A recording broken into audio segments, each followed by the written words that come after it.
Welcome to Crime for Sleep. Before we begin, let me know where you're watching from and what time it is for you. And don't forget to like, comment, and subscribe. Story 1. The house on Maple Street stood unchanged for nearly a century. 3 stories of weathered brick and ornate Victorian trim, nestled between 2 newer homes that seemed to shrink away from its presence. The Mercer family had purchased it at an estate auction, charmed by its history and the meticulous documentation that came with it, blueprints dating back to 1923, carefully preserved and updated with each renovation. Sarah Mercer ran her fingers along the kitchen's ceramic tiles, admiring their hand-painted designs while her husband James discussed the plumbing updates with their contractor. Their 7-year-old son had already claimed the tower room as his own, enchanted by its circular window overlooking the neighborhood. The family had spent weeks planning their move, studying the home's layout, imagining where each piece of furniture would go. Which is why the sound a hollow echo when Sarah's coffee mug dropped on one particular tile near the pantry seemed so out of place. "Did you hear that?" Sarah asked, her voice barely above a whisper. The contractor paused, listening to the silence that followed. "Old houses settle in strange ways," he offered with a shrug, but something in Sarah's expression made him tap his knuckles against the spot. The hollow sound returned, more pronounced this time. By afternoon, they had removed 6 ceramic tiles, revealing what the blueprints had never shown. A trapdoor, its iron ring handle oxidized to a deep rust brown. The wood was old oak, darkened with age but surprisingly solid. Detective Alina Webb arrived the following morning, summoned not by what they had found, but by what they discovered was missing. The basement that wasn't on the plans wasn't empty.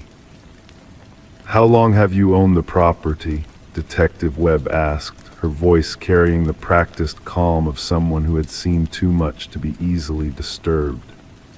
She held a small notebook, its pages filled with neat handwriting, each detail carefully documented as if every observation might be the one that mattered. "Just 3 weeks," James replied, "but the purchase process took months. We've had the blueprints since January." Webb nodded, making a small note. The basement air hung around them, cool and stagnant, carrying a scent that didn't belong in a house filled with fresh paint and new beginnings.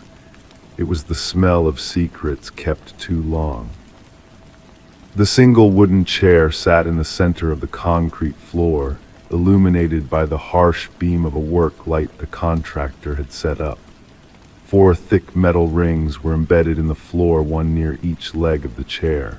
A heavy chain, its length the width of a man's thumb, connected the front right leg to one of these rings.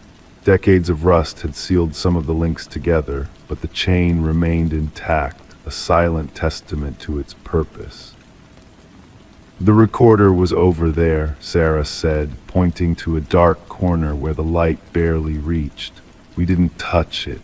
Her voice wavered slightly on the last word. Webb crossed to the corner, crouching to examine the old tape recorder without disturbing its position. It was a realistic model from the late 1970s, the kind with mechanical buttons that clicked audibly when pressed. A cassette tape remained inside, its small window revealing that it had been partially played. "The previous owner was Alina Blackwood," Webb said, more to herself than to the couple. "Lived alone for 30 years after her husband passed, kept to herself. The neighbors said she never had visitors." The detective carefully photographed the recorder from multiple angles before placing it in an evidence bag. The chain came next, requiring bolt cutters to separate it from the chair. Each item was catalogued, labeled, preserved in the methodical routine of an investigation that had only just begun. 2 days later, in the quiet confines of the police station's evidence room, Detective Webb pressed play on the recorder, now connected to a digital system that would preserve whatever sounds remained on the aging magnetic tape. A soft hiss filled the room, followed by the unmistakable sound of breathing, slow, measured, controlled. 10 seconds passed, 20. Then a man's voice broke the silence. Session 17. Subject continues to resist standard techniques. The voice was clinical, detached, increasing duration to 6 hours. Note: maintain household appearance above, neighbors becoming curious. The tape continued with methodical notes about progress and resistance thresholds, occasionally interrupted by another voice, faint, distant, perhaps coming from the chair itself. These sounds were never clear enough to form words, just human utterances stripped of everything but pain. Webb's investigation expanded outward from the house on Maple Street.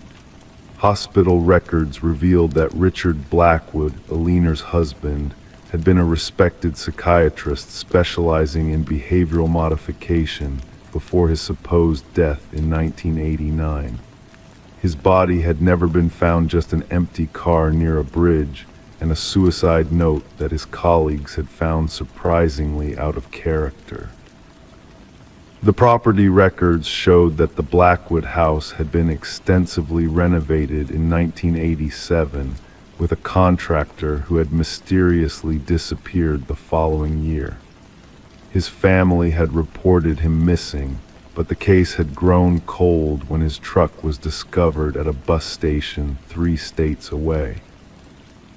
In Alina Blackwood's personal papers, Webb found journals spanning decades, their entries becoming increasingly paranoid and fragmented after 1989. The final entry, dated just 2 weeks before her death from natural causes, contained only 5 words: "He's still in the walls." The forensic team excavated the basement floor a week after the initial discovery. 6 feet below the concrete, they found human remains, not one body, but 3, each carefully positioned around the perimeter of the room. DNA testing would later confirm that one set belonged to Richard Blackwood. The tape from the recorder contained 17 sessions in total, each documented with the same clinical precision. The voice belonged to Richard Blackwood, according to voice analysis. The identity of his subjects remains unknown. Alina Blackwood's will had specified that the house be sold with all its contents intact. The estate lawyer had been instructed never to enter the basement, an instruction he had followed without question, assuming it contained nothing more than old furniture and forgotten keepsakes. The Mercer family never moved into the house on Maple Street. It stands empty now, its windows reflecting the changing seasons, while investigators continue to piece together the events that transpired within its walls. The blueprints have been updated one final time, the basement that wasn't on the plans now carefully documented with measurements precise to the inch. And in the evidence room at the local police station, a small cassette tape sits in a locked cabinet, its contents transcribed and analyzed, but never fully understood, a recording of sessions that took place in a room that wasn't supposed to exist, conducted by a man who was supposed to be dead. Story 2, the framed picture had been hanging in the hallway for years. A perfect family moment, parents, children, the family dog, but one night as she walked past, something made her stop. There was another person in the photo, a man standing in the background, his face slightly blurred. She had never seen him before, and the next morning the photo had changed again. He was closer. Detective Sarah Mercer sipped her coffee slowly, feeling the warmth spread through her fingers as she held the ceramic mug. The precinct was quiet this early in the morning. Only the distant hum of fluorescent lights and the occasional shuffle of papers broke the silence. She studied the photograph in front of her, carefully placed in a clear evidence bag. Her eyes traced the edges of the frame, worn slightly at the corners, a family keepsake, handled and loved for years. "The Townsend case," she whispered to herself, her voice barely audible in the empty room. The call had come in 3 days ago. Eleanor Townsend, 42, had reported something impossible, a stranger appearing in her family photograph, moving closer each day. At first, the department had dismissed it a prank, perhaps, or the delusion of a troubled mind. But then Eleanor had brought in the photograph. Sarah's fingers glided over the evidence bag, feeling the subtle texture of the plastic. The photograph showed the Townsend family at a lakeside picnic from 5 years ago. Robert and Eleanor Townsend stood smiling, their hands resting on their children's shoulders, twins, Emily and Michael, 10 years old at the time. Their golden retriever, Max, sat obediently at their feet, and there, in the background, partially obscured by trees, was a figure. A man in dark clothing, his features indistinct, but his presence undeniable. The detective pulled out her notebook, the leather cover soft and worn from years of use. Her pen made a gentle scratching sound as she reviewed her notes from yesterday's interview. "I've looked at that photograph nearly every day for 5 years," Eleanor had said, her voice steady despite the fear in her eyes.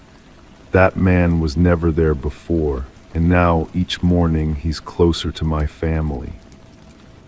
Sarah had asked the obvious questions. Had the frame been tampered with? Could someone have access to their home? Had they checked for digital manipulation? The answers were all negative. The frame hadn't been opened, their security system recorded no intrusions, and the photograph was from before the digital age, a physical print from a roll of film they developed after their vacation.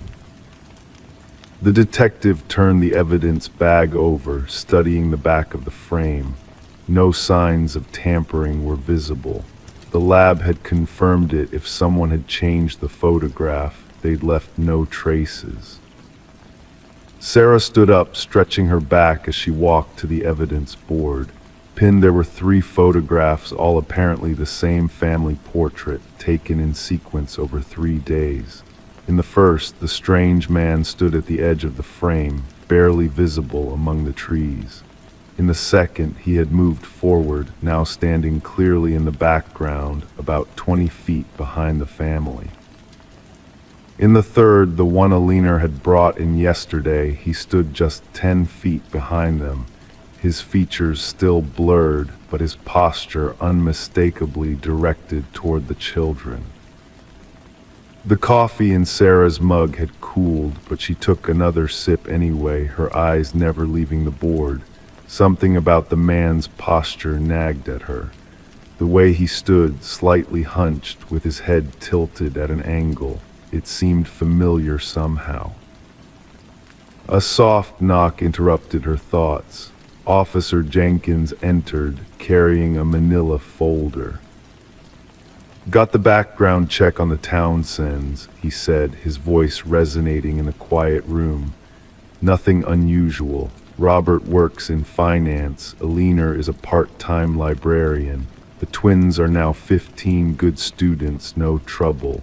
They've lived in that house for 12 years." Sarah nodded, taking the folder. Any connection to photography, darkroom experience, anything that might explain this. Jenkins shook his head. "Nothing stands out," but he hesitated. "We did find something interesting about the lakeside cabin where they took that photo. There was an incident there 3 years before the Townsends' visit." Sarah's pen hovered over her notebook. What kind of incident? "A disappearance. A local man, Joseph Merrick, went missing. Never found. The case went cold." Sarah felt a chill that had nothing to do with the precinct's air conditioning. She returned to her desk, pulling up the case file on her computer. The screen cast a pale blue glow on her face as she scrolled through the details. Joseph Merrick, 38, last seen walking near the lake. No body ever recovered. Few leads, no suspects. And then she saw his photograph, a driver's license photo taken 2 years before his disappearance. The slightly hunched posture, the tilted head, the resemblance to the figure in the Townsend's photograph was subtle but unmistakable. Sarah reached for her phone, dialing Alina Townsend's number. The clock on the wall showed 6:42 a.m. early, but this couldn't wait. "Mrs. Townsend," she said when Alina answered, her voice thick with sleep. "I need you to check the photograph again." There was silence, then the sound of movement. Sarah could picture Alina walking down the hallway, approaching the portrait that had brought her such distress. "Oh God," Alina's voice came through the phone, trembling now.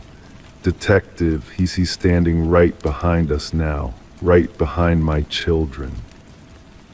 Sarah was already grabbing her keys. "I'm on my way, don't touch the photograph." As she drove through the quiet streets of the early morning, Sarah's mind raced through possibilities. A haunting, an elaborate hoax, some form of psychological suggestion.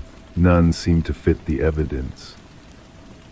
When she arrived at the Townsend home, Alina was waiting at the door, her husband standing protectively behind her.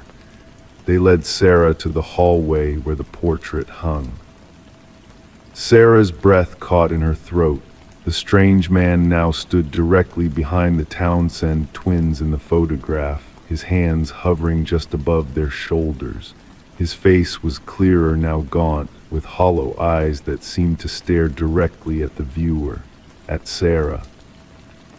She took out her phone and pulled up Joseph Merrick's driver's license photo.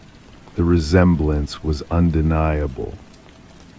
"Did you ever meet this man?" she asked, showing the phone to the Townsends. They both shook their heads. "Who is he?" Robert asked. "His name was Joseph Merrick. He disappeared near the lake where you took this photo, 3 years before your vacation there." Alina's hand went to her mouth. "What does he want with our family?" Sarah had no answer, but as she studied the photograph again, she noticed something she'd missed before. In the bottom corner of the image, barely visible, was a ripple in the water of the lake, a ripple that seemed to form words when viewed from the right angle. "Look beneath," Sarah whispered, reading the message in the water. That afternoon, local authorities at the lake began dredging operations in the area where the Townsends had taken their family portrait 5 years ago. By evening, they had recovered human remains. Preliminary identification suggested they belonged to Joseph Merrick. In the Townsend home, the family portrait changed one final time.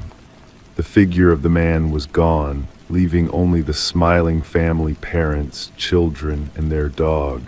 But if one looked closely at the lake in the background, there appeared to be a thank you written in the ripples of the water. The case would be filed as solved, though the explanation would remain officially undocumented.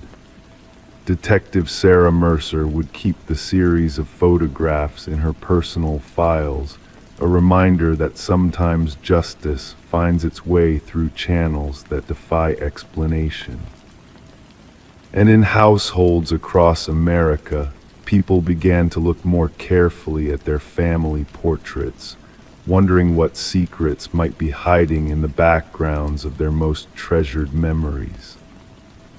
Story 3. The floor had always creaked near the fireplace, a hollow sound that no one questioned. But when the new tenants decided to renovate, they lifted the wooden planks and froze. Beneath them, wrapped in faded cloth, were stacks of old letters. Every envelope was addressed to the same name, written over and over. A name that wasn't in the house's records. A name that had been crossed out on every letter except the last one. Hannah Miller stood motionless in the living room of 42 Sycamore Lane, watching as Detective Reed carefully photographed each letter before placing it in an evidence bag. The late afternoon light filtered through the dusty windows, casting long shadows across the newly exposed subfloor. The house, built in 1937, had seen multiple owners, but none had thought to look beneath the warped floorboard that had creaked for decades. "How many letters are there?" Hannah asked, her voice barely above a whisper, as if speaking too loudly might disturb something that had been at rest for a very long time. 47, Detective Reed replied without looking up. His latex-gloved hands moved methodically, a practiced rhythm born from years of preserving evidence. All addressed to Alina Winters, all returned unopened except for the final one. The name meant nothing to Hannah. She and her husband Mark had purchased the house 3 months ago from an elderly couple who had lived there for just under a decade. Before them, the property records showed a series of short-term owners, none staying longer than 5 years. The house had a restlessness to it, as if it couldn't quite keep its residents comfortable enough to stay. Detective Reed carefully unfolded the last letter, the only one whose seal had been broken. His eyes moved slowly across the faded ink, absorbing each word as if they might dissolve if read too quickly. The paper crackled softly between his fingers, the sound amplified in the silent room. "The letters date from 1952 to 1954, he said finally. "All written by someone named James. No last name, just James." The investigation into the mysterious letters began quietly, without urgency. There was no evidence of a crime, just the strange circumstances of hidden correspondence to a woman who, according to county records, had never lived at the address. Detective Reed assigned the case to Officer Lily Chen, a meticulous researcher with a background in historical archives. Officer Chen worked in a small, windowless room at the precinct, surrounded by boxes of microfiche and old city directories. The soft hum of the fluorescent lights above created a cocoon of concentration as she traced the history of 42 Sycamore Lane and the elusive Alina Winters. 3 days into her research, Officer Chen discovered something that changed the trajectory of the investigation. A newspaper article from May 1954 mentioned a missing persons case. Local seamstress Alina Winters, 27, reported missing after 2-week absence. The article was small, tucked between advertisements for laundry soap and men's hats, as if the disappearance of a single woman wasn't worth much column space. When Officer Chen cross-referenced the date with the letters found under the floorboards, she noticed that the final letter, the only one that had been opened, was dated just 1 week before Alina was reported missing. The content of the last letter became the focal point of the investigation. James, whoever he was, had written, "Alina, I cannot bear your silence any longer. I know you've received my letters, even if you refuse to acknowledge them. If you won't respond, I'll have no choice but to find you. We need to finish what we started." Detective Reed ordered a careful examination of the house, particularly the area under and around the fireplace where the letters had been hidden. The forensic team arrived early on a Tuesday morning, their van parked discreetly on the street as neighbors left for work, casting curious glances toward the house that had suddenly become the center of attention in their otherwise quiet neighborhood. By midday, the team had found nothing to suggest foul play. The space beneath the floorboards showed no signs of disturbance beyond the carefully placed letters, but when they expanded their search to the chimney, they made a discovery that sent a chill through the investigation team. Wedged inside a loose brick in the chimney was a small leather wallet. Inside was a driver's license belonging to Alina Winters, expired in 1953, and a faded photograph of a young woman standing beside a tall, thin man whose face had been carefully scratched out of the image. On the back of the photograph, written in the same handwriting as the letters, were the words, "What once was will never be again." The case of Alina Winters transformed from a curious historical footnote into an active investigation. Detective Reed interviewed former residents of the house, though most had little to offer. The elderly couple who had sold the house to Hannah and Mark remembered the creaking floorboard, but had never thought to investigate it. Just an old house settling, they had assumed. It was during these interviews that a name emerged: James Harmon, a local doctor who had owned the house briefly in the early 1950s before selling it and relocating to the West Coast. Records showed he had died in 1987, taking whatever secrets he may have had to his grave. As weeks passed, the investigation hit one dead end after another. Alina Winters seemed to have vanished completely after 1954, with no death certificate, no marriage records, no indication that she had left town or started a new life elsewhere. Then on a rainy Thursday afternoon, Officer Chen discovered a connection that had been overlooked. Alina's occupation as a seamstress had brought her into contact with James Harmon's wife, Virginia. Alina had altered Virginia's clothes and, according to an interview in a local society column, had become almost like family to the Harmons. Virginia Harmon had died suddenly in early 1952, just months before the first letter to Alina had been written. The official cause was listed as heart failure, but no autopsy had been performed. James Harmon, the respected local doctor, had signed the death certificate himself. The final piece came from an unexpected source. Hannah Miller, while clearing out an old garden shed behind the house, found a small tin box buried beneath a loose flagstone. Inside was a single page torn from what appeared to be a diary. The handwriting matched samples they had of Alina's from her business records. The entry read, "V suspects, I can no longer continue this. Jay says we can be together once she's gone, but I fear what he might do. The medicine he gave her, he says no one will question it. I cannot live with this knowledge. I must leave, but where can I go that he won't find me?" The case of Alina Winters and James Harmon was never officially solved. No body was ever found, no confession ever made.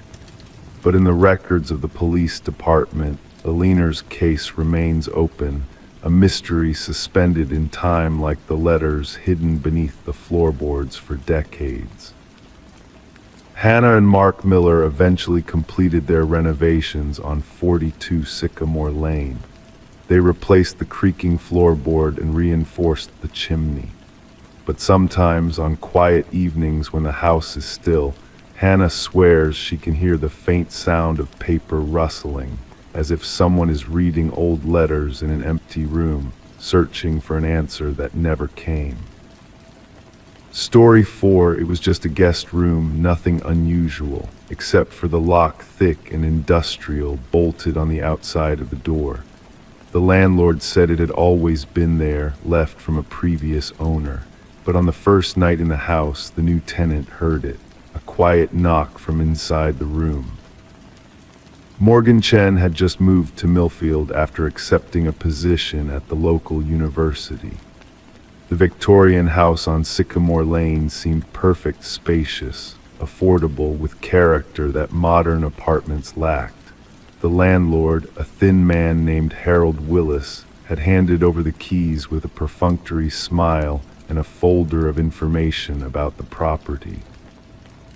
Everything's been renovated except for a few original features we kept for historical value, he'd explained, his voice carrying the practiced tone of someone who had given the same speech many times. The lock on the upstairs guest room is one of them. Previous owner's addition, nothing to worry about. Morgan had nodded, barely registering the comment amid the excitement of moving in. The house creaked and settled as old houses do. Wooden floors that whispered beneath footsteps. Windows that rattled slightly when the wind blew from the east. Normal sounds that became background noise by the evening. Until the knocking. 3 soft taps, barely audible. Morgan froze in the hallway, a glass of water halfway to lips that suddenly felt dry. The sound had come from the guest room, the one with the peculiar lock. For several minutes, Morgan stood perfectly still, listening. Nothing. Perhaps it had been imagination or the house settling in unfamiliar ways. Detective Alina Reeves sat across from Morgan 3 days later, her pen moving steadily across her notepad. The precinct interview room was cool and sterile, with fluorescent lights that hummed just at the edge of hearing. A tape recorder on the table captured each word, each hesitation. "And you didn't open the door that first night?" Reeves asked, her voice level and professional. She wore no jewelry except for a simple watch, its face turned inward toward her wrist. "No," Morgan replied, fingers wrapped around a paper cup of lukewarm coffee. "I convinced myself it was nothing. Old houses make sounds. I went to bed and didn't think about it again until the next evening." The second night had brought the same 3 knocks, slightly louder. Morgan had approached the door, called out, received no answer. The lock was heavy and hand-cold metal that required effort to slide open. The room beyond had been empty, just a bed, a dresser, and a window overlooking the backyard. Nothing unusual except for a faint scent that Morgan couldn't quite identify, something earthy and distant. "I checked the closet under the bed. Nothing. I felt foolish," Morgan explained to Detective Reeves, who nodded without looking up from her notes. "And the third night," Reeves prompted. The third night, Morgan's voice grew quieter. The knocking was different, urgent. 4 knocks, then a pause, then 4 more. "I was in the kitchen when it started, and I ran upstairs. The sound stopped as soon as I reached the hallway." Morgan had stood outside the guest room door for nearly 10 minutes, heart racing, before working up the courage to unlock it. The room appeared unchanged. Same bed, same dresser, same window, but there was something on the floor that hadn't been there before, a small, tarnished locket on a broken chain. Detective Reeves leaned forward slightly. "And that's when you decided to do some research about the house?" Morgan nodded. The university library had access to digitized local newspapers going back decades. It hadn't taken long to find the article from 1978, MILLFIELD resident missing. Investigation continues. Alina Matthews, 23, reported missing by her roommate. Last seen returning to their rented house on Sycamore Lane. Further searching revealed more. The roommate had been Harold Willis, now Morgan's landlord. Police had investigated but found no evidence of foul play. The case had gone cold until 3 years later, when the next tenant of the house reported hearing strange sounds from a locked guest room. That tenant had moved out within a week. Since then, the pattern had repeated every few years, tenants reporting unusual sounds, then discovering the history of the house and leaving. Harold Willis had eventually purchased the property in 1992. The locket, Detective Reeves said, sliding an evidence bag across the table. Inside was the tarnished piece of jewelry Morgan had found. We opened it. There's a photo inside and an inscription. E.M. Aliner Matthews. The room fell silent except for the soft hum of the fluorescent lights and the barely audible tick of the detective's watch. We've obtained a warrant to search the property, Reeves continued after a moment. Ground-penetrating radar of the Foundation revealed an anomaly beneath the guest room. We're bringing in a team tomorrow. Morgan stared at the locket in the evidence bag. He kept the lock on the door all these years. He kept it as a reminder. Detective Reeves finally set down her pen, or as a trophy. 2 days later, the remains of Aliner Matthews were discovered buried within the foundation of the house, directly beneath the guest room floor. Harold Willis was taken into custody without incident. In his statement, he claimed that Aliner's death had been an accident, an argument that escalated, a push that sent her falling down the stairs. Panic had led to poor decisions. The foundation had been under renovation at the time, a convenient solution to an inconvenient problem. The locket had been Aliner's, removed before her burial and kept in Willis's possession until recently, when his increasing dementia had caused him to place it in the room during one of his regular checks of the property. As for the knocking that multiple tenants had reported over the years, this remained unexplained. Detective Reeves documented the claims, but included no official speculation in her final report. The case was closed, justice delayed, but finally delivered. Morgan Chen moved out of the house on Sycamore Lane the following week, but often woke in the new apartment to the phantom sound of 3 soft knocks, a quiet request to be remembered, to be found, to be known. The old Victorian still stands, its rooms now empty, its secrets revealed. The guest room door remains, though the lock has been removed, a small mercy for whatever might linger there, finally free to leave.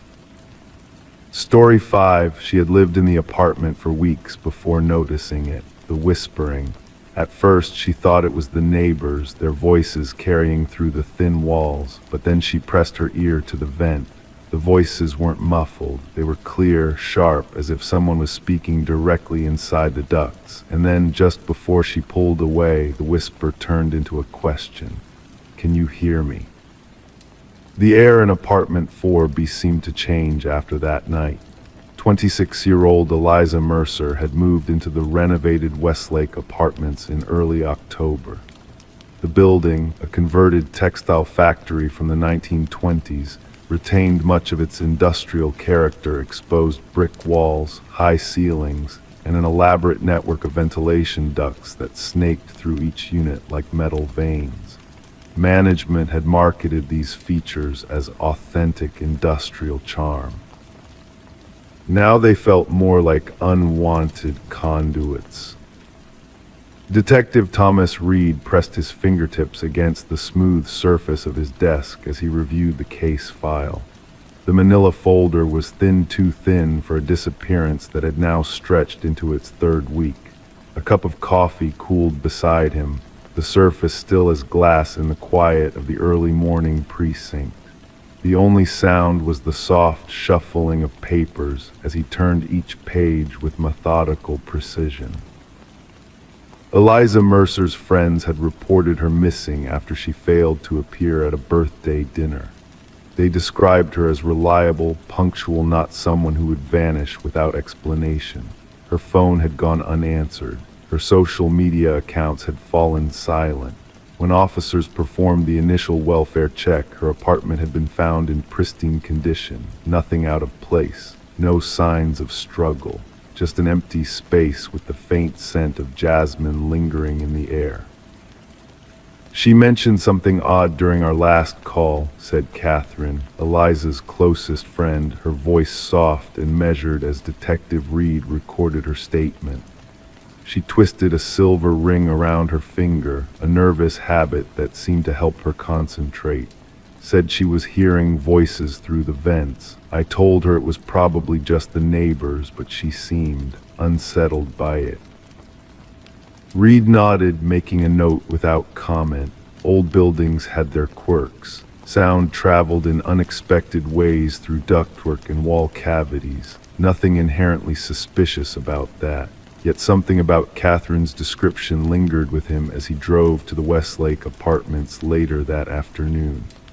The late autumn light was already fading, casting long shadows across the building's red brick facade. The property manager, a thin man with perpetually damp palms, unlocked Eliza's apartment with obvious reluctance. "We've had other tenants complain about noise," he offered without prompting, "but it's just the settling of an old building, nothing more." Reed moved through the apartment with practiced efficiency. Everything appeared normal. Clean dishes in the rack by the sink, a half-read novel on the nightstand, bookmark still in place, a small potted succulent on the windowsill, slightly wilted from lack of water, the ordinary artifacts of a life temporarily paused. When he knelt beside the heating vent near Eliza's bed, the metal grate was cool against his fingertips. The building's heating system hadn't yet been activated for the season. He leaned closer, feeling slightly foolish as he positioned his ear near the slats. Silence. Then, almost imperceptibly, a faint current of air brushed against his cheek. Somewhere deep in the building's infrastructure, air was moving. Over the next few days, Reed quietly investigated the building's history.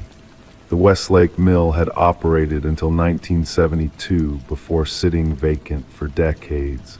Its renovation into apartments had been completed just 18 months ago. The contractors had preserved much of the original ductwork, merely adding modern connections for the HVAC system. "Did you know there was an accident here back in '67? The question came from Edwin Carr, a retired factory worker Reed tracked down through county records. The old man's arthritic hands trembled slightly as he sipped his coffee in the small diner where they'd agreed to meet. Young woman got caught in one of the machines. Terrible thing. They say her voice could be heard through the ventilation system for days after, calling for help." Reed nodded politely but made no note of this. Urban legends often attached themselves to old industrial buildings. He was interested in facts, not folklore. 3 days later, Reed returned to Westlake with a warrant to inspect the building's mechanical systems. The maintenance supervisor guided him through narrow service corridors and into the basement where the main ventilation system originated. The air was noticeably cooler here, carrying the scent of metal and dust. "These ducts connect to every apartment," the supervisor explained, pointing to a complex network of metal channels that spread outward like the branches of an ancient tree. Amazing acoustics in these old systems. You could practically have a conversation between floors if you knew which vents connected. As they moved deeper into the maintenance tunnels, Reed noticed a section of ductwork that appeared newer than the rest. "What's this?" he asked, running his hand along the smooth metal surface. The supervisor shrugged, not sure, wasn't on the original blueprints, must have been added during renovation. Reed borrowed a screwdriver from the supervisor's tool belt and carefully removed the access panel. His flashlight beam cut through the darkness inside, revealing a narrow channel that extended upward. And there, caught against an internal seam, was a single strand of long, dark hair. Forensic analysis would later confirm that the hair belonged to Eliza Mercer.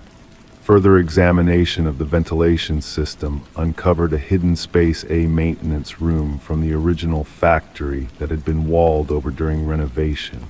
Inside, investigators found evidence that someone had been living there secretly for months. Sound carried perfectly from this space through the ductwork to apartment 4B. The property manager eventually confessed. He had become obsessed with Eliza after showing her the apartment, watching her through the vents, whispering to her. When she had threatened to report him, he had acted impulsively. The case file grew thicker with each passing day as evidence accumulated. Justice would come, but it would bring no peace to those who had known Eliza. Detective Reed still visits Westlake occasionally. The building has new management now. Most of the current residents don't know the story. But sometimes, standing in the hallway outside apartment 4B, he thinks he can hear something, the faintest whisper carrying through the metal veins of the building. Just air moving through an old system, he tells himself. Nothing more than that, but he never stays long enough to make sure. Story 6. The motel was old, nearly abandoned, its furniture mismatched and its walls yellowed with age. She was just passing through, staying for a single night, but when she opened the closet, she found a wooden box, heavy and sealed shut. There was no keyhole, no latch, just deep scratches along the edges, as if someone inside had been trying to get out. Detective Sarah Morrow stood in the emptied motel room 3 days later, the morning light filtering through thin curtains that hardly moved in the still air. Room 17 of the Pinewood Motel had become a crime scene, though nothing about it appeared extraordinary at first glance. The bed was made with military precision. The bathroom sink gleamed under the harsh fluorescent light. Everything was in order, except for the wooden box that now sat on a plastic sheet in the center of the floor. "We got the call at 6:42 a.m., Officer Jenkins said, his voice low and measured as he flipped through his notepad. The woman who found it checked out immediately after, paid cash for her stay. No security cameras caught her face clearly." Sarah nodded, circling the box at a distance. It was roughly 2 feet long, made of dark, polished wood that seemed out of place in the budget motel. The forensics team had already dusted it for prints, but found nothing useful. The scratches along its edges were deep, cutting through the varnish into the bare wood beneath. "Has anyone opened it yet?" Sarah asked, though she already knew the answer. "Waiting for you, Detective," Jenkins replied. The small town of Millfield hadn't seen a proper mystery in years. Most of Sarah's cases involved domestic disputes or teenagers breaking into the abandoned paper mill. This was different. There was something about the box that made the air feel heavy, as if the room itself was holding its breath. Sarah pulled on latex gloves, the soft snap breaking the silence. She knelt beside the box, running her fingers along its surface. No hinges were visible. The lid seemed to be held in place by an internal mechanism. Gently, she pressed on different parts of the box, looking for a hidden release. A soft click echoed through the room. "Got something," she murmured. The lid lifted smoothly, as if the box had been waiting to be opened. Inside, nestled on a bed of faded velvet, lay a collection of items: a silver locket, a driver's license with a woman's photo, the name Alina Winters printed beneath it, a folded piece of yellowed newspaper, and beneath it all a small tape recorder. Sarah carefully removed each item, placing them on the plastic sheet. The locket contained a small photograph of a young woman with a child. The newspaper clipping, dated 15 years earlier, detailed the disappearance of a local woman, Alina Winters, age 29, last seen leaving her workplace at the town library. The case had gone cold. No body was ever found. "I remember this," Jenkins said softly. "I was just a rookie when she vanished. Her daughter was only 5. Sarah picked up the tape recorder. It was old, the kind that used small cassettes, popular in the 1990s. She pressed play, not knowing what to expect. A woman's voice filled the silent room, barely above a whisper. If you're listening to this, then you found my message. My name is Alina Winters. By now, I'm probably dead. Sarah and Jenkins exchanged glances as the tape continued. He's been watching me for months. I can feel his eyes following me through the library windows in the grocery store outside my daughter's school. The police say they can't do anything without evidence, so I'm gathering it myself. There was a pause, then the sound of papers rustling. His name is Robert Caldwell. He owns this motel. I've documented everything in my journal, dates, times, photographs. I hid it all in the basement of the library, behind the third bookshelf on the eastern wall. There's a loose brick. If something happens to me, please make sure my daughter is safe. He wants her too. I can see it in his eyes when he looks at her. The tape clicked off. Sarah sat back on her heels, processing the information. Robert Caldwell, she repeated. Wasn't he the previous owner of this place? Jenkins nodded slowly. Died about 5 years ago, heart attack. The motel's been through 3 owners since then. And the current owner barely keeps the place running, lives out of state, has a manager handle the day-to-day. Sarah stood up, her mind racing. We need to get to the library and find out where Alina's daughter is now. The library was a small brick building in the center of town, largely unchanged in the past 20 years. The basement housed archival materials, rarely visited except by the occasional researcher or history enthusiast.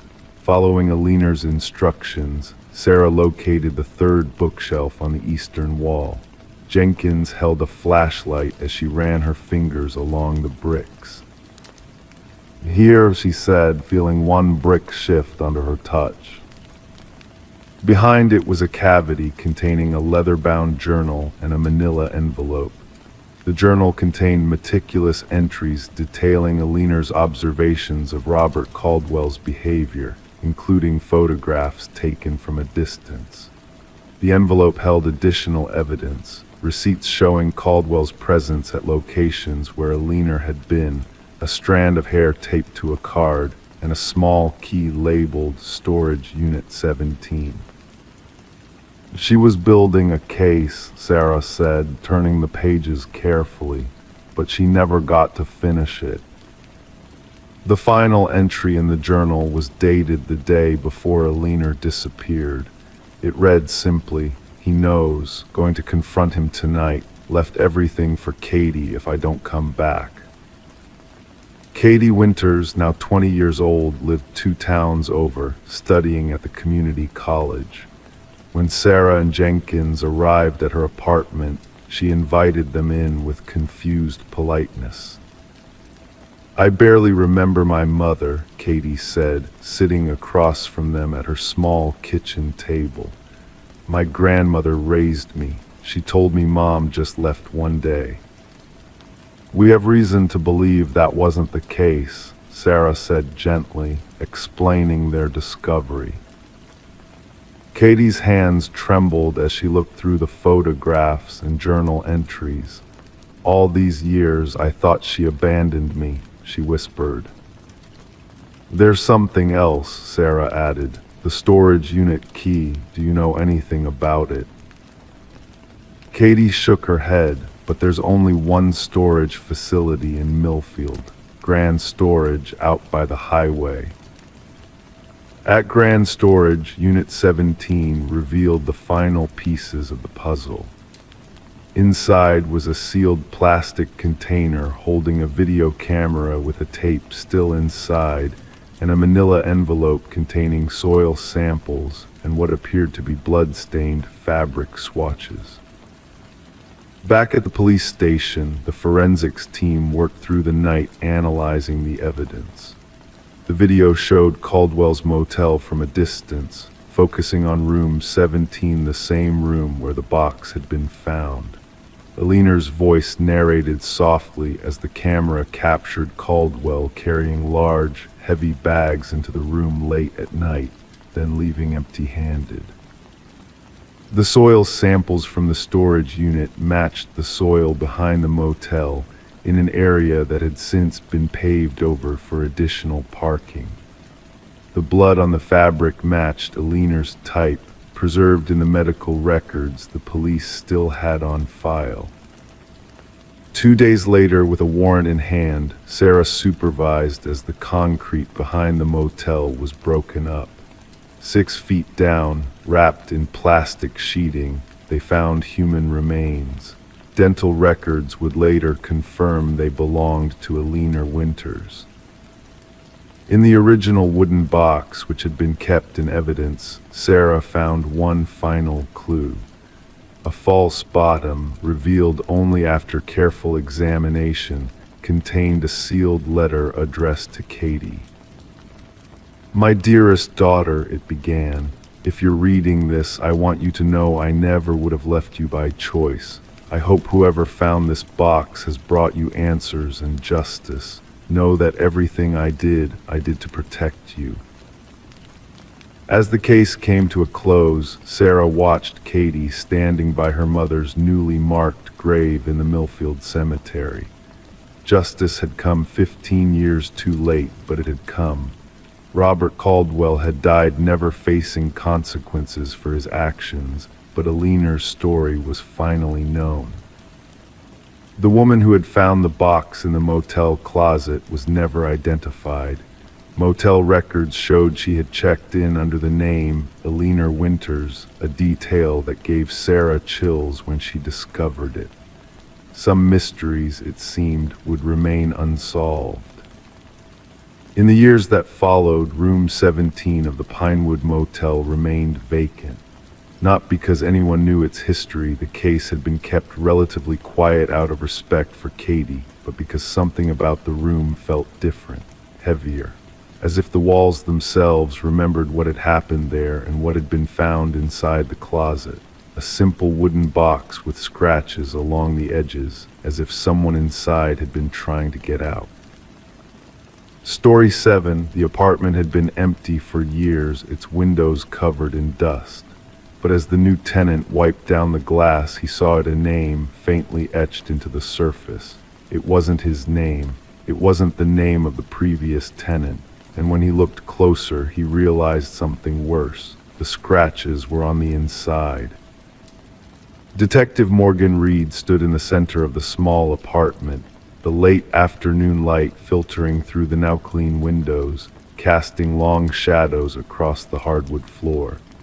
The space was mostly bare, save for a few cardboard boxes stacked neatly in one corner and the cleaning supplies scattered near the window in question. The air smelled of lemon-scented cleaner and the faint mustiness that lingered in spaces left undisturbed for too long. "So you called as soon as you found it?" Detective Reed asked, her voice steady and measured as she approached the window where Thomas Bennett, the new tenant, was standing. "Yes," Thomas replied, his finger hovering near but not touching the glass. "I was just cleaning, getting the place ready to move in properly tomorrow. That's when I noticed this." The name etched into the glass was Eliza. The letters were thin but deliberate, carved with something sharp, perhaps a ring or a key. Detective Reed leaned closer, her breath creating a small cloud of condensation on the glass that quickly faded. She took a small notebook from her pocket and made a note, the soft scratching of her pen the only sound in the quiet apartment. "And you're certain the apartment was vacant for some time before you signed the lease?" she asked, her eyes still fixed on the name in the glass. "That's what the landlord told me. Said it had been empty for almost 3 years. Some issue with the previous tenant's estate that had to be resolved." Detective Reed nodded slowly, turning to look around the space with new interest. The walls had been recently painted a soft eggshell white, the floors refinished. There was nothing to suggest the apartment's history except for that name scratched from the inside. The following morning, Detective Reed sat at her desk in the precinct, a cup of coffee cooling beside her as she scrolled through the property records on her computer. The soft hum of fluorescent lights and distant conversations created a gentle backdrop to her research. She found that the apartment had indeed been vacant for just over 3 years. The previous tenant had been a woman named Margaret Collins, age 76, who had lived there for over 2 decades before passing away. There was no mention of anyone named Eliza. Reed dug deeper, requesting the full tenant history for the building. The document arrived in her email with a soft ping, and as she scanned through the names, a pattern began to emerge. Before Margaret Collins, a family had lived in the apartment, the Hansons. They had occupied the space for 5 years, from 1992 to 1997. The family consisted of Robert and Claire Hanson and their daughter, Elizabeth. A cold sensation settled in Reed's stomach. Elizabeth, Eliza. The detective spent the next few hours piecing together the Hanson family's story. Newspaper archives revealed that in late 1997, the family had suddenly moved away, citing a job opportunity in another state. But there were inconsistencies in the timeline, gaps that made Reed pause and take more notes, her pen moving methodically across the paper. 3 days later, Reed returned to the apartment. Thomas Bennett had moved in, but agreed to meet the detective after work. The space looked different now, furnished, lived in, warm, but Reed's attention was drawn immediately to the window with the name. "I haven't cleaned it off," Thomas said, following her gaze. "It felt wrong somehow." Reed nodded, then reached into her bag and pulled out a file. "I found some information about the previous occupants," she said, her voice soft yet clear. "Before Ms. Collins, there was a family here, the Hansons. They had a daughter named Elizabeth. She would have been 14 when they lived here." Thomas sat on the edge of his new sofa, hands clasped between his knees. So it was her name on the window, but why would she scratch it from the inside? Reed took a breath, weighing her words carefully. "I spoke with a neighbor yesterday, an elderly woman who's lived in the building since the 1980s. She remembered the Hansons. She said Elizabeth Eliza was homeschooled. She rarely saw the girl outside the apartment." The detective moved to the window, looking at the name again. "I also found police reports from that time. There were 2 calls to this address, both for domestic disturbances. Both were dismissed as misunderstandings." Thomas's eyes widened slightly, understanding beginning to dawn. "The family left suddenly, according to the building records, but I checked school enrollments in the city they supposedly moved to. There's no record of Elizabeth Hanson ever enrolling." The silence in the apartment grew heavier, broken only by the distant sound of traffic and the subtle ticking of a clock on Thomas's wall. Reed turned back to the window, studying the name one more time. The afternoon light caught the scratches, making them more visible, like a ghost reaching out from the past. "I've reopened an investigation," Reed said finally.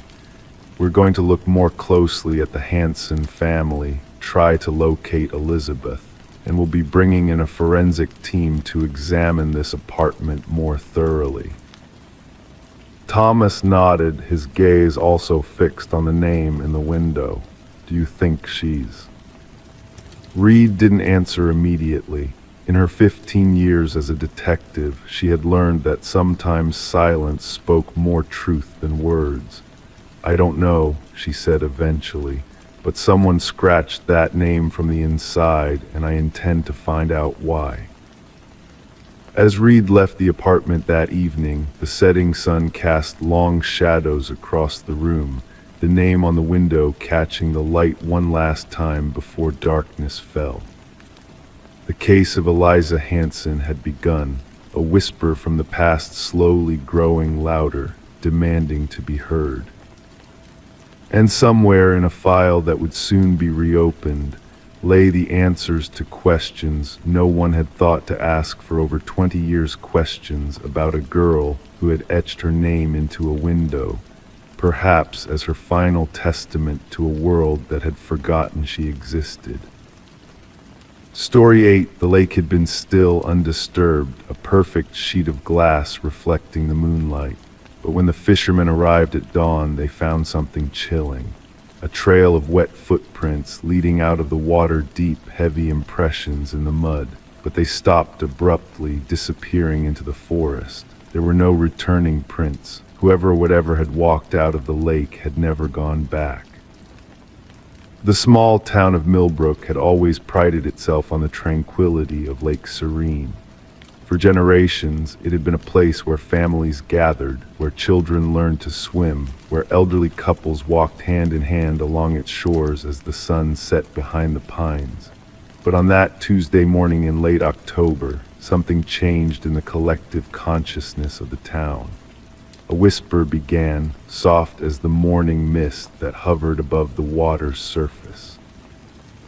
Detective Sarah Linden arrived just as the morning light was strengthening, casting long shadows across the muddy shoreline. The air was cool, heavy with moisture, carrying the earthy scent of wet soil and decaying leaves. She moved slowly, deliberately, her trained eyes scanning the scene. The footprints were large, suggesting a man's shoe, size 11 or 12. The depth of the impression indicated someone of considerable weight. What puzzled her most was the spacing slightly too wide, as if the person had been running, but the prints themselves showed no signs of haste. "How long have they been here?" she asked, her voice barely disturbing the silence that hung over the lake. The local officer, a young man with tired eyes and a coffee-stained uniform, consulted his notes. "Fishermen found them at 5:43 this morning. Said the mud was still wet around the prints. Dew hadn't settled in them yet." Sarah nodded, kneeling beside one of the impressions. She placed her hand near it, feeling the cool dampness of the earth. With careful movements, she took photographs, measured the depth, the length, the distance between each step. All the while, her mind was reconstructing the moments before these prints appeared. Who walks out of a lake in the middle of the night, and where did they go when they reached the tree line? The investigation began to unfold at the pace of honey dripping from a spoon, slow, deliberate, inexorable. Sarah requested the records of anyone reported missing in the last week. 3 names emerged: a teenage girl who had since returned home, an elderly man with dementia who had been found wandering near the highway, and Michael Reeves, a 42-year-old accountant who had failed to show up for work 3 days prior. Michael's apartment was a study in solitude. Everything was in its place, dishes cleaned and put away, bed made with hospital corners, mail sorted by sender.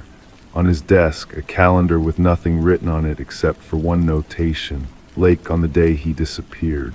His cell phone was found on his bedside table, uncharged. His car remained in the parking garage of his apartment building. The days passed with a rhythm as steady as a heartbeat. Sarah interviewed Michael's coworkers, who described him as quiet, efficient, unremarkable. "The kind of person you could work with for years and never really know," said his supervisor, a woman with sharp eyes and sharper nails that tapped impatiently against her desk. A search of the forest where the footprints led revealed nothing. No broken branches, no discarded clothing, no signs of struggle. It was as if whoever had emerged from the lake had simply vanished into thin air once they reached the trees. On the 5th day of the investigation, Sarah received the results of the water analysis from the lake. The report indicated elevated levels of certain minerals, particularly iron and manganese, near the area where the footprints began. This was unusual but not unprecedented. Natural springs sometimes altered the composition of lake water. What caught her attention was a small notation at the bottom of the report. Sample contains trace amounts of industrial solvent consistent with dry cleaning chemicals. This single detail changed the direction of her investigation. There was only one dry cleaning business in Millbrook, a family-owned establishment that had been operating for over 30 years. The current owner, Harold Jenkins, had taken over from his father 15 years ago. Sarah drove to Jenkins' dry cleaning under a sky heavy with the promise of rain. The shop was empty except for Harold, a tall man with stooped shoulders and hands stained with chemicals despite the protective gloves he wore. He answered her questions with a quiet directness, his eyes never quite meeting hers. Yes, he knew Michael Reeves, a regular customer, brought in shirts every other week. No, he hadn't seen him recently. Yes, the business had been struggling. Environmental regulations had made disposal of chemicals more expensive. "Where do you dispose of your waste now?" Sarah asked, her voice neutral, giving away nothing of her suspicions. "Licensed facility in the next county," Harold replied, his fingers worrying the edge of the counter. "They pick up twice a month." The investigation continued its slow unraveling.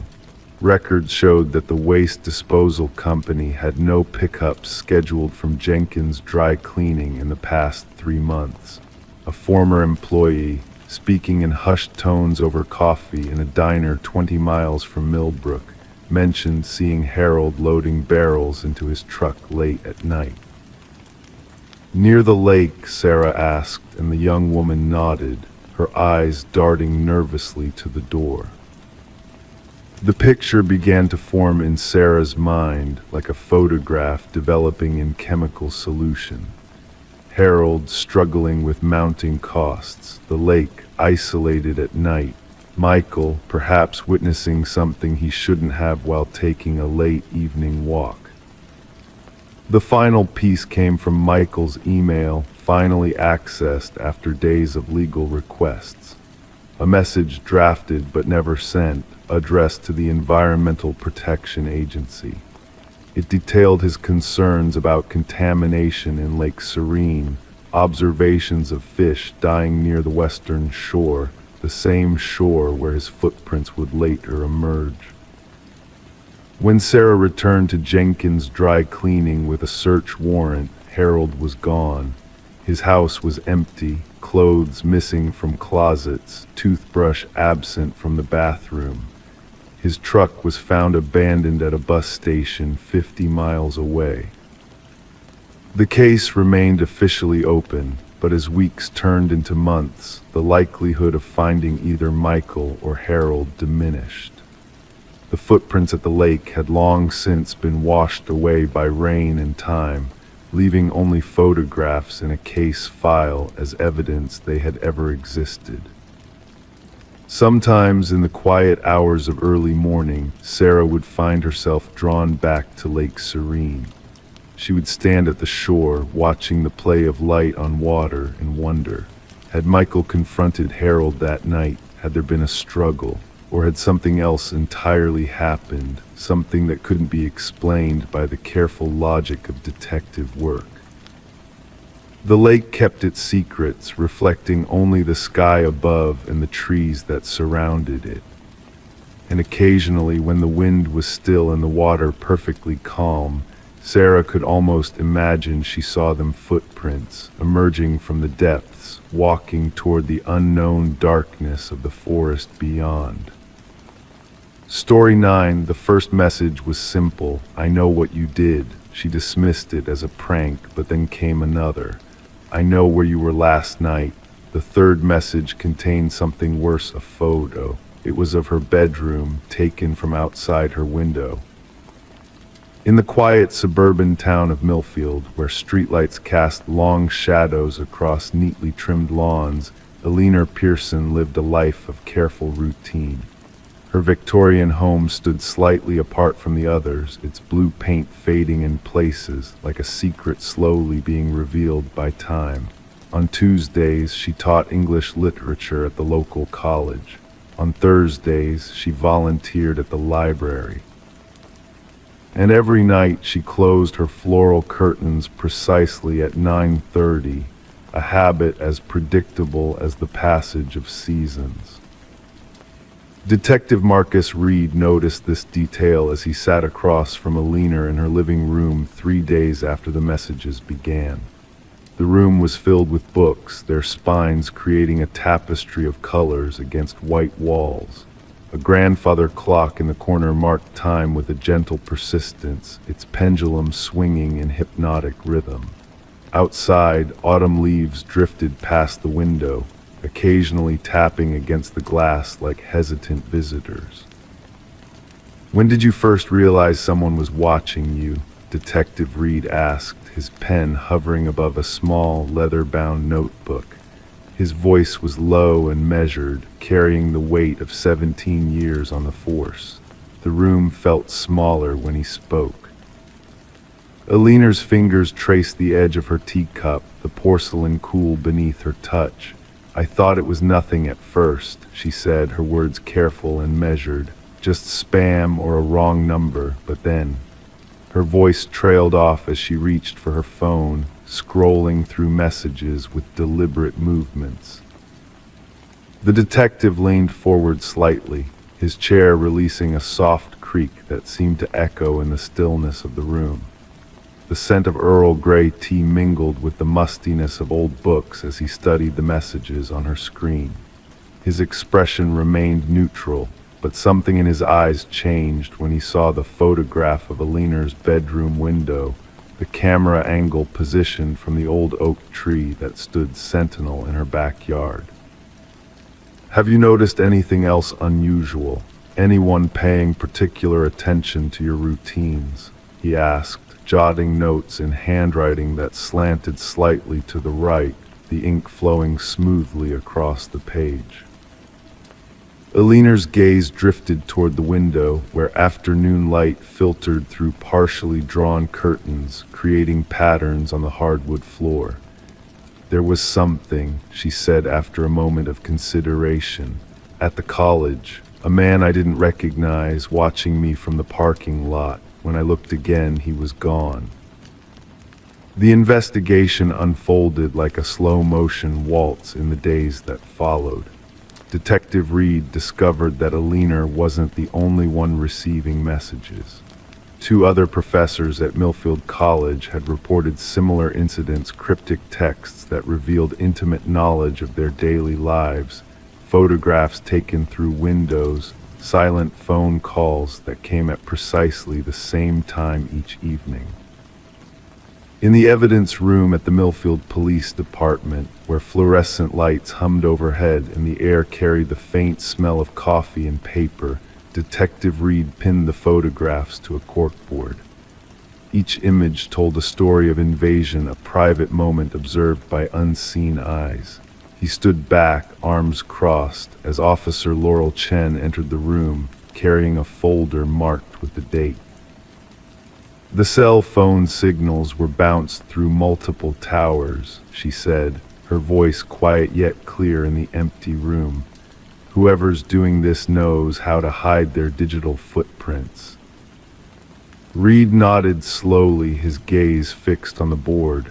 "What connects these 3 people?" he asked, more to himself than to his colleague.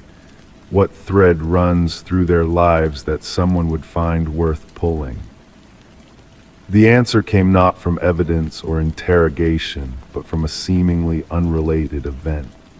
On a Thursday afternoon, as rain tapped gently against windows throughout Millfield, the library's fire alarm sounded. Among the patrons ushered outside was Eleanor, clutching a book to her chest like a shield. Across the street, Detective Reed noticed a figure watching the scene with unusual intensity, a man in his 30s, wearing a gray jacket with patches on the elbows.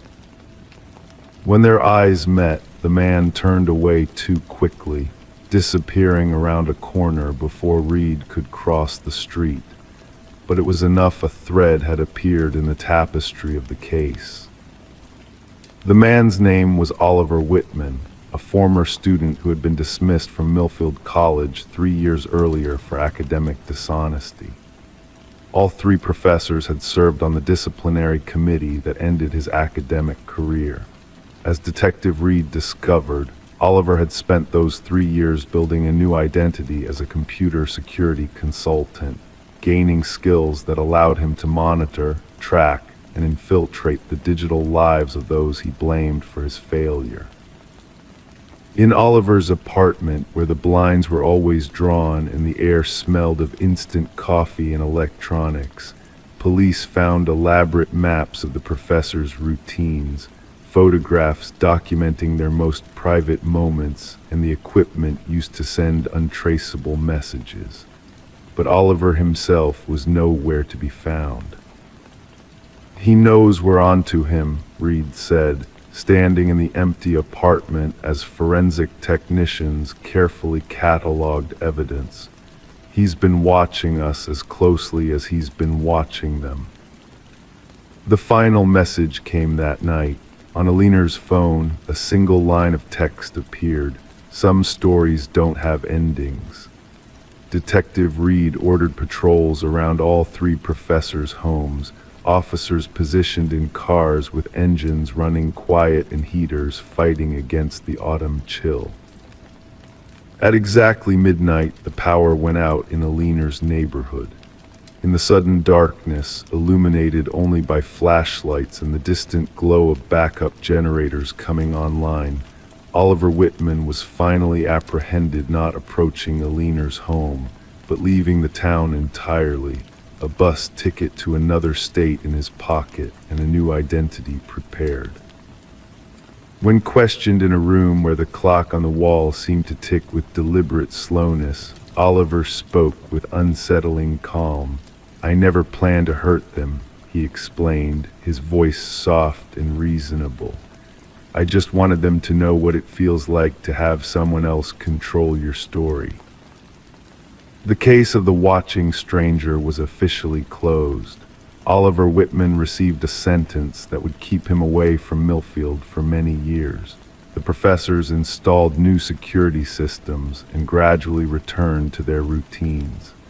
Detective Reed filed his final report, the case folder adding another layer to the archive of solved investigations. But in Millfield, where tree-lined streets grow dark at night and windows become mirrors reflecting the inside to those who know where to look, Alina Pearson still closes her curtains at exactly 9:30. Sometimes she pauses for a moment before drawing them shut, her gaze lingering on the darkness beyond the glass. And sometimes, just sometimes, she has the unsettling feeling that despite everything, she is still being watched.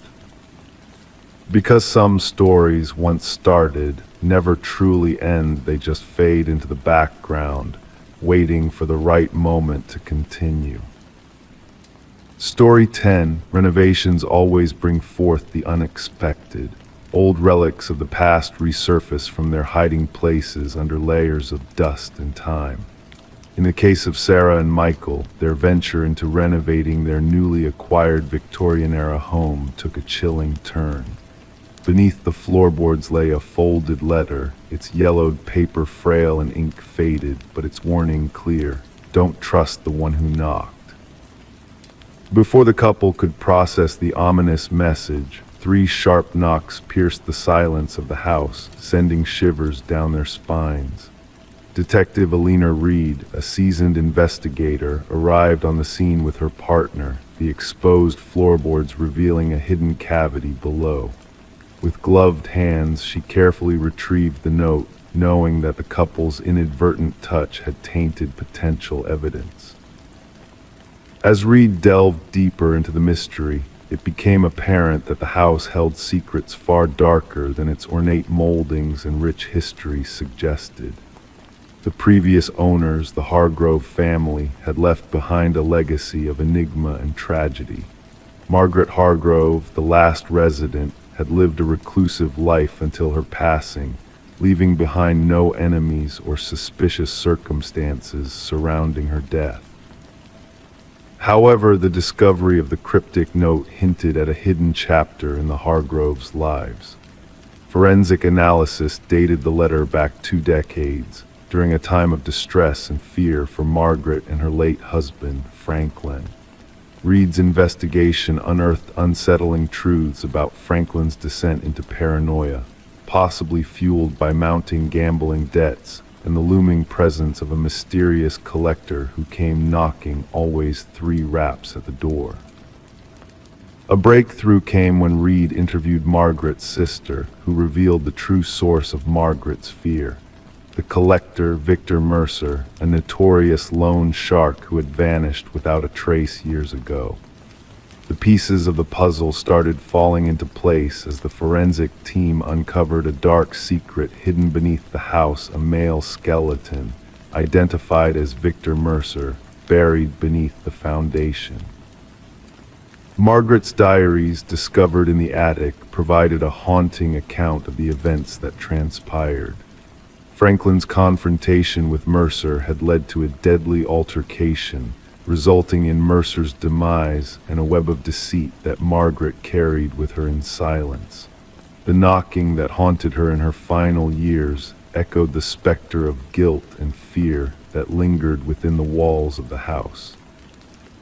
With the truth unveiled and justice belatedly served, Sarah and Michael made the decision to part ways with the house, unable to bear the weight of its dark history. The once promising renovations came to a halt, leaving the house vacant and steeped in whispers of the past. Local legends spoke of eerie occurrences in the dead of night, where the echoes of 3 distinct knocks reverberated through the empty halls, a reminder of the untold secrets that lay buried beneath. Detective Reed closed the case with a heavy heart, acknowledging that some mysteries defy resolution, leaving behind a lingering sense of ambiguity and unanswered questions. The letter, preserved in evidence storage, bore a chilling message that lingered in the air like a ghostly whisper: "Don't trust the one who knocked." Margaret's story remained a haunting enigma, a tale of betrayal and tragedy that continued to echo through the corridors of time, a reminder that some secrets are destined to remain shrouded in darkness forever. Story 11. The tale began innocently enough, with new tenants Michael and Sarah Klein embarking on a journey of discovery within their Victorian-era home. What started as a simple renovation project soon unraveled into a mystery shrouded in layers of peeling wallpaper.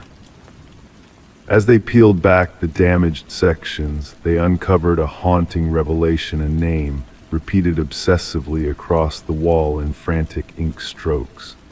Eleanor Winters, a name that whispered of secrets long forgotten, of a past intertwined with their present in unsettling ways. Intrigued and unsettled, Michael and Sarah delved deeper, their curiosity leading them down a rabbit hole of forgotten history. The name Eleanor Winters, seemingly lost to time, resurfaced in an online search as a missing person from decades past. The woman who sold them the house, Margaret Cavendish, bore an uncanny resemblance to the missing Eleanor. A coincidence too eerie to ignore, a thread connecting the past to the present in inexplicable ways. Their once charming home transformed into a place of mystery and intrigue as they uncovered hidden truths buried within its walls. The layers of wallpaper peeled away not just to reveal outdated patterns, but to expose a dark secret lingering beneath the surface. As they unearthed the story of Eleanor Winters, a missing woman with ties to their very home. Their obsession grew. Nights turned into investigations, the renovation project put on hold as they sought answers to questions long forgotten. The retired detective's revelations added fuel to their fire, painting a picture of a cold case that had languished for decades. Alina's disappearance, shrouded in mystery, now intertwined with the enigmatic Margaret Cavendish who had vanished into thin air. Forensic teams descended upon their home, turning it into a scene of intrigue and scrutiny. The walls, once silent witnesses, now spoke volumes through the inked name of Alina Winters, a ghostly presence lingering in the air. And then a chilling discovery beneath the floorboards, a hidden cache of identities, each bearing the face of a woman lost to time. Alina, Margaret, and Rebecca Eldridge, a web of personas spun by a fractured mind seeking solace in a tangled web of deceit. The truth, when finally unveiled, shattered the fragile peace of their dream home. Alina's remains unearthed from the backyard, a grim reminder of a crime long buried but never forgotten. Rebecca Eldridge, the mastermind behind the elaborate charade, was unmasked in a moment of reckoning. Her fractured psyche laid bare, her guilt etched into the walls she once called home. For Michael and Sarah, the house that had drawn them in with its charm now stood as a monument to tragedy, a place where the past bled into the present in ways they could never have imagined.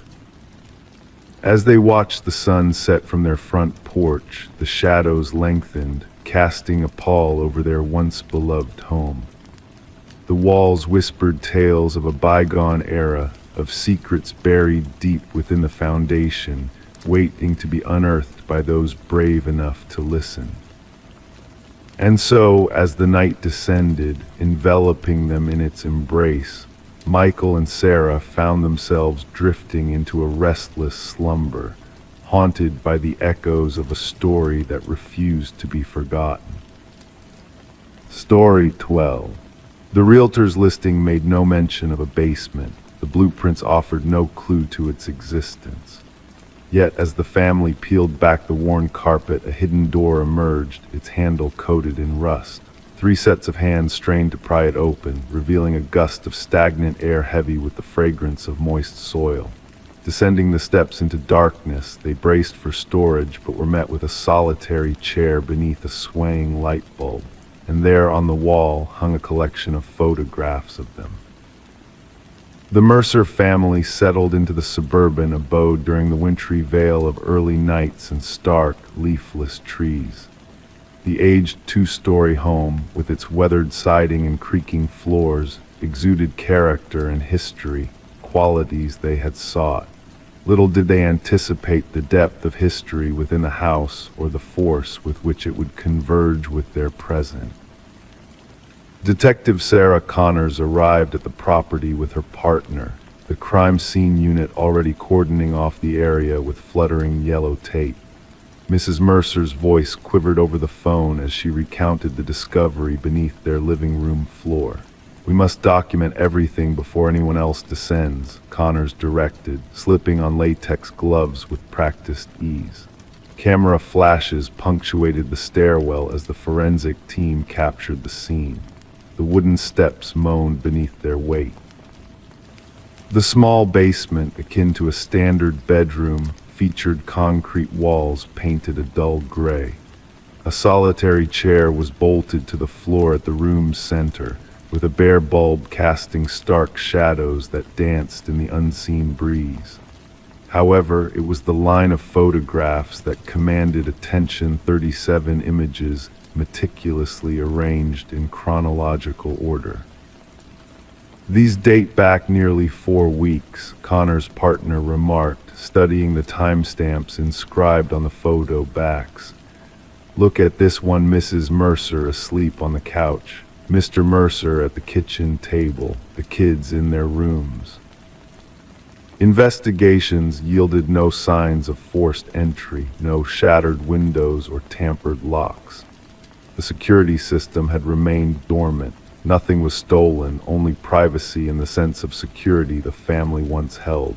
Forensics unearthed multiple fingerprints, most belonging to past property owners. Records revealed the house had changed hands 6 times in the past decade, each family departing in under a year, selling at diminishing prices. None had ever mentioned stumbling upon a basement. "We need to interview every prior owner," Connors ordered, flipping through her notepad. The case grew more unsettling as they delved into the history. Discrepancies marred the property records, blueprints altered between sales, permits retracted, inspection reports redacted. A breakthrough emerged during an interview with the contractor who had renovated the house 7 years prior. His complexion drained upon seeing photos of the basement. "That room is non-existent," he asserted, hands quivering. "I stripped that place to its bones. No basement, no door, just soil and concrete beneath the living room." Data extracted from a concealed memory card within the light fixture unraveled hundreds more images, not solely of the Mercers, but of past families. Children slumbering, parents bickering, intimate moments, mundane routines, all captured by an intruder lurking beyond their awareness. The case darkened further upon the recovery of audio files from a weatherproof box buried in the basement's corner. Voice recordings from the master bedroom, kitchen, living room. The crisp quality hinted at hidden microphones dispersed throughout the house, undetected during the initial search. "We must rip apart every wall," Connors urged, tension lacing her voice. "Inspect air vents, light fixtures, electrical outlets. The perpetrator has been observing these families for years." Behind the photograph wall, investigators unearthed a narrow passageway leading to a monitoring station, a desk, a chair, a laptop linked to wireless cameras, and a journal brimming with detailed observations of each, reciting families' habits, schedules, disputes, vulnerabilities. The penmanship aligned with samples from the house's original builder, Edward Kelvin, who purportedly perished during its construction, a fact that grew dubious as the investigation unfolded. No trace of a death certificate or funeral arrangements surfaced. Edward Kelvin had been expunged from official records. The journal's final entries spiraled into madness. Phrases like "they never looked down" and "they never see me" recurred. The ultimate page bore one sentence: "The next family arrives tomorrow." Fingerprint analysis affirmed the detectives' growing suspicion Edward Kelvin hadn't vacated the home he constructed. Instead, he retreated into its concealed recesses, erecting a maze of vantage points from which to spy on the families who believed themselves solitary. The manhunt spanned 3 days, culminating in Kelvin's discovery curled within a crawlspace amid the second-floor chambers, his physique slender and agile from navigating the secret passages he'd carved within the walls. Squinting against the flashlight beams, his eyes recoiled from direct light. During interrogation, Kelvin depicted the families as actors in his private theater, observing them with the detachment of a scientist studying specimens. He professed no physical intrusion, theft, or direct disruption of their lives, only observation, documentation. "They welcomed me in," he murmured to the investigators, his tone genteel. "They signed the contracts, they became mine." Psychiatric evaluations unveiled Kelvin's severe delusions, portraying himself as the house's guardian rather than an interloper. The families were transient guests in what he deemed his eternal abode. The Mercers never returned, abandoning their possessions and fleeing solely with packed suitcases. The house stood vacant as legal proceedings unfolded. The trial unmasked the vastness of Kelvin's surveillance network, hidden chambers accessible through crawl spaces, embedded observation points within the very structure, all methodically arranged prior to the initial brick. Upon the jury's verdict, Kelvin remained impassive, having retreated into the labyrinth of his psyche, where he could still traverse the unseen corridors of the now erased house. Eventually, the property was razed, its earth excavated and replaced, yet for the former inhabitants, the violation lingered. They were haunted not by what was taken, but by what lay concealed, watching, eavesdropping, documenting their intimate moments from within walls they trusted for protection. In quiet reveries, they sometimes cast a glance at air vents, light fixtures, the junctures where walls met ceilings, pondering if they were truly solitary now, wondering if they had ever been. Story 13. In the quiet stillness of a forgotten house, a phone sat on the dusty counter, its screen softly glowing. Detective Morgan Reed listened intently to the playback of a mysterious call that had just come through, filled with static and whispers.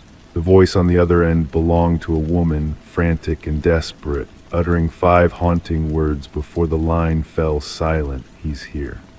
He. The abandoned property had once belonged to the Sullivan family, but now stood empty, a relic of the past. No signs of forced entry, no disturbances to be found. Detective Reed, along with her partner Detective Walsh, delved into the unsettling case that seemed to defy logic. A background check revealed that the number traced back to Catherine Sullivan, the deceased daughter of the former owners. She had passed away in a tragic accident 3 years prior, leaving behind a trail of unanswered questions. The phone call from the abandoned house, made at the exact time of Catherine's death, sent shivers down the detectives' spines. As they combed through the evidence, they found no fingerprints, no footprints, no logical explanation for the chilling call.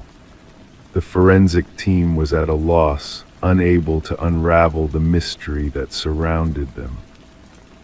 Interviews with Catherine's family and acquaintances painted a picture of a young woman caught in a web of fear and manipulation.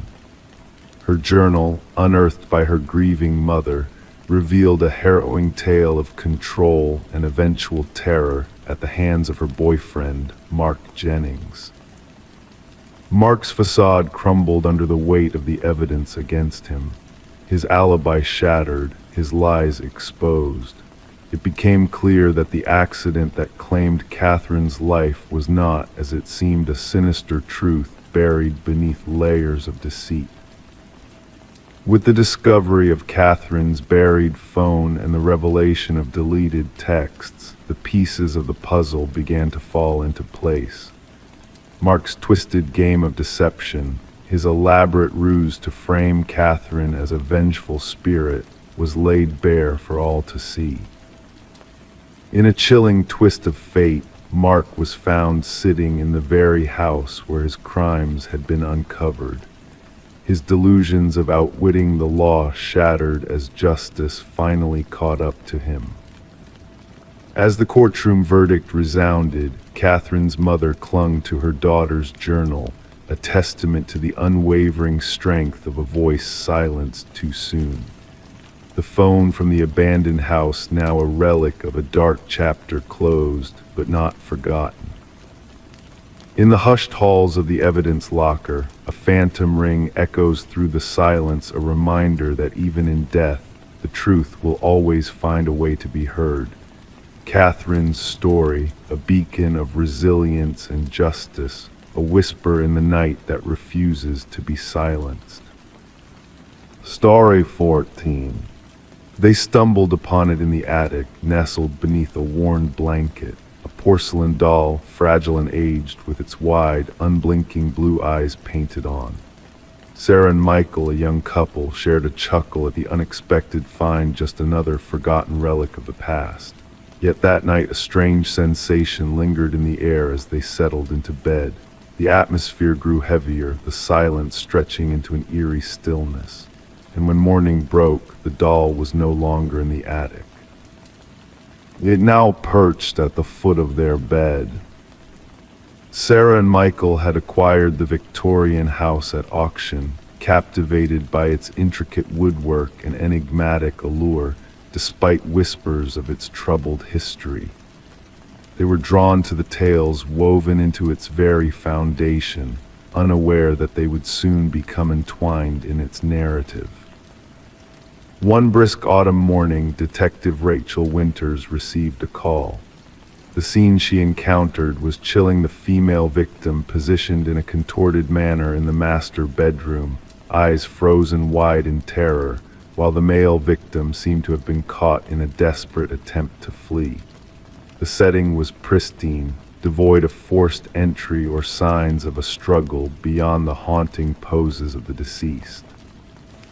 Quietly, Detective Winters observed, the placement seems intentional, almost like a doll plucked from a display case, as she meticulously documented every detail with her recorder. The investigation delved into the accounts of neighbors, unveiling unsettling glimpses, a shadow flitting behind an upper window, childish laughter echoing from the vacant abode in the dead of night. Each narrative added a layer of unease to the growing mystery. Forensic analysis revealed traces of vintage fabrics throughout the house, resembling those used in antique doll attire. The fibers clustered around the victims and the attic, a peculiar detail that heightened the enigma. More perplexing was the absence of external DNA or fingerprints, as if the perpetrator existed beyond the physical realm. Tracing the property's history unveiled a sinister pattern. Prior owners had met untimely fates under cryptic circumstances, mirroring the current tragedy. A newspaper clipping hinted at a doll maker who once resided in the house, his final creation rumored to be a replica of his deceased daughter. As Detective Winters delved further, a revelation emerged connecting the victims. They had all made alterations to the attic where the doll had been discovered. Old photographs unearthed from a hidden compartment hinted at the doll's eerie mobility, its presence seemingly shifting between snapshots. Infrared scans unveiled ghostly handprints traversing from the attic to the master bedroom, accompanied by a mysterious residue blending porcelain dust with unidentifiable organic matter. The investigation took a macabre turn when a distant relative of the doll maker shared chilling lore of spirits infused into his creations, hinting at a dark, ritualistic past. The case reached an impasse with no tangible suspects or logical explanations to reconcile the inexplicable evidence. Detective Winters chose to retain the doll as evidence, safeguarding it in a secure cabinet at the station. However, the following day, the doll vanished from its confinement, leaving behind a bewildered but unscathed detective with no recollection of the events. The house exchanged hands once more, its grim history overshadowing its architectural grandeur. The new occupants discovered the attic barren save for a neatly folded blanket, the doll nowhere to be found. Sarah and Michael's tragic demise joined the ranks of unsolved mysteries, occasionally whispered about in the precinct's corridors. Rumors circulated of fleeting glimpses of the doll in storage, though official records denied its existence. Detective Winters bid an early farewell, citing personal motives, yet preserving a haunting memento, a photograph of the doll maker and his collection, sealed within an envelope marked "Never Open." The new inhabitants reported no disturbances, opting to leave the attic undisturbed. Yet on silent nights, whispers emerged from the neighborhood, a fleeting shadow behind the attic window, the soft laughter of a child drifting through the air. Story 15. The old apartment exuded a sense of history, its walls holding secrets whispered through time. The heating system groaned, the pipes rattled routine sounds that blended into the background of everyday life, or so she thought, until that moment when a faint yet unmistakable voice drifted through the vents, weaving its way into her consciousness. It wasn't the typical noise of a neighbor's conversation, it was a whisper, calling out her name in a haunting melody. Intrigued and unnerved, she leaned closer, her heart quickening its pace. As she pressed her ear against the cold grate, a rush of icy air brushed against her skin, followed by a soft, almost playful declaration, "I know you can hear me." In the midst of the empty apartment, Detective Morgan Shaw stood, a solitary figure surrounded by the remnants of a chilling mystery. Her gaze fixed on the rusted vent cover, forcibly removed from its place on the wall. The forensic team moved with precision, capturing every detail with their cameras, freezing the scene in time. Alina Reeves, the missing woman whose fate had led them here, had been gone for 7 long days before anyone noticed her absence. The building's management had dismissed her claims of voices in the vents, attributing them to the quirks of the aging heating system. Officer Patel recited from his notes, recounting Alina's concerns about the whispers that plagued her. Shaw knelt by the vent, tracing the frantic scratch marks that marred its edges, evidence of a desperate struggle from within. Alina, a beloved kindergarten teacher with a penchant for nurturing life, had displayed signs of paranoia in the days leading up to her disappearance. Her sister's trembling voice revealed the depth of Alina's distress, the belief that unseen eyes watched her every move, that voices spoke to her from the shadows.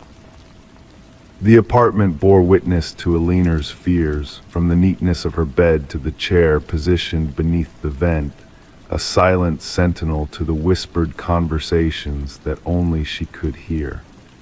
The fibers in the vent grating, the foreign fingerprint, all painted a portrait of a sinister presence lurking within the walls.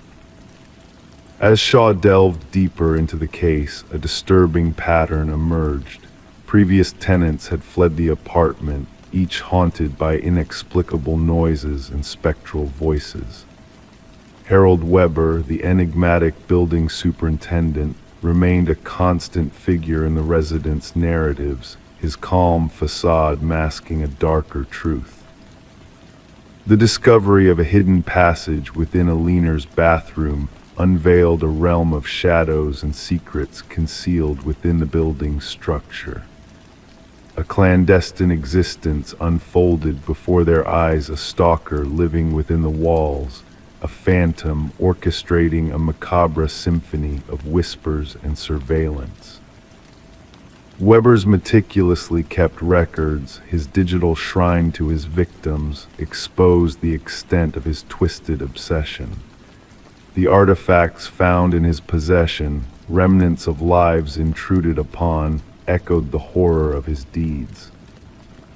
Caught in the act of escape, Weber's serene demeanor belied the madness that lurked within him. His cryptic words to Shaw hinted at a deeper connection to the building, a belief that he was a conduit for the whispers that haunted its halls. The trial that followed unveiled the depths of Weber's depravity, his calculated actions painting a portrait of a predator lurking in plain sight. The jury's swift verdict sealed his fate, yet his parting words echoed with a chilling certainty the whispers would endure, the building's memories etched in stone. Now the vacant apartment building stands as a testament to the darkness that once dwelled within its walls. Despite efforts to erase the past, the echoes of the past linger, carried on the sighs of the wind that whispers through the vents. The residents, new and unaware, sense a presence that defies explanation, a reminder that some secrets refuse to be buried, that some voices never truly fade away. The building's past whispers, a haunting lullaby that drifts through the night, a melody of mystery and dread that lingers in the shadows, waiting to be heard once more. Story 16, the Polaroid lay still, a relic of bygone days capturing a birthday celebration lost to memory. Faces frozen in smiles, candles flickering innocently, nothing out of the ordinary at first glance. Yet, as the daughter sifted through the box of aged photographs left behind by her late mother, she noticed it. A presence lingering in the background of every image, just beyond the jovial group. A man shrouded in shadows, standing on the periphery, just outside the warm glow of the candles. He was not a familiar face, not a member of the family. No recollection existed of him being present, and yet, with each photo, he crept closer. Sarah Winters stumbled upon the collection while clearing out her mother's attic following the funeral. A simple cardboard box labeled Memories unveiled a treasure trove of faded snapshots capturing moments of familial joy from her childhood. What should have brought solace and nostalgia instead birthed a creeping dread.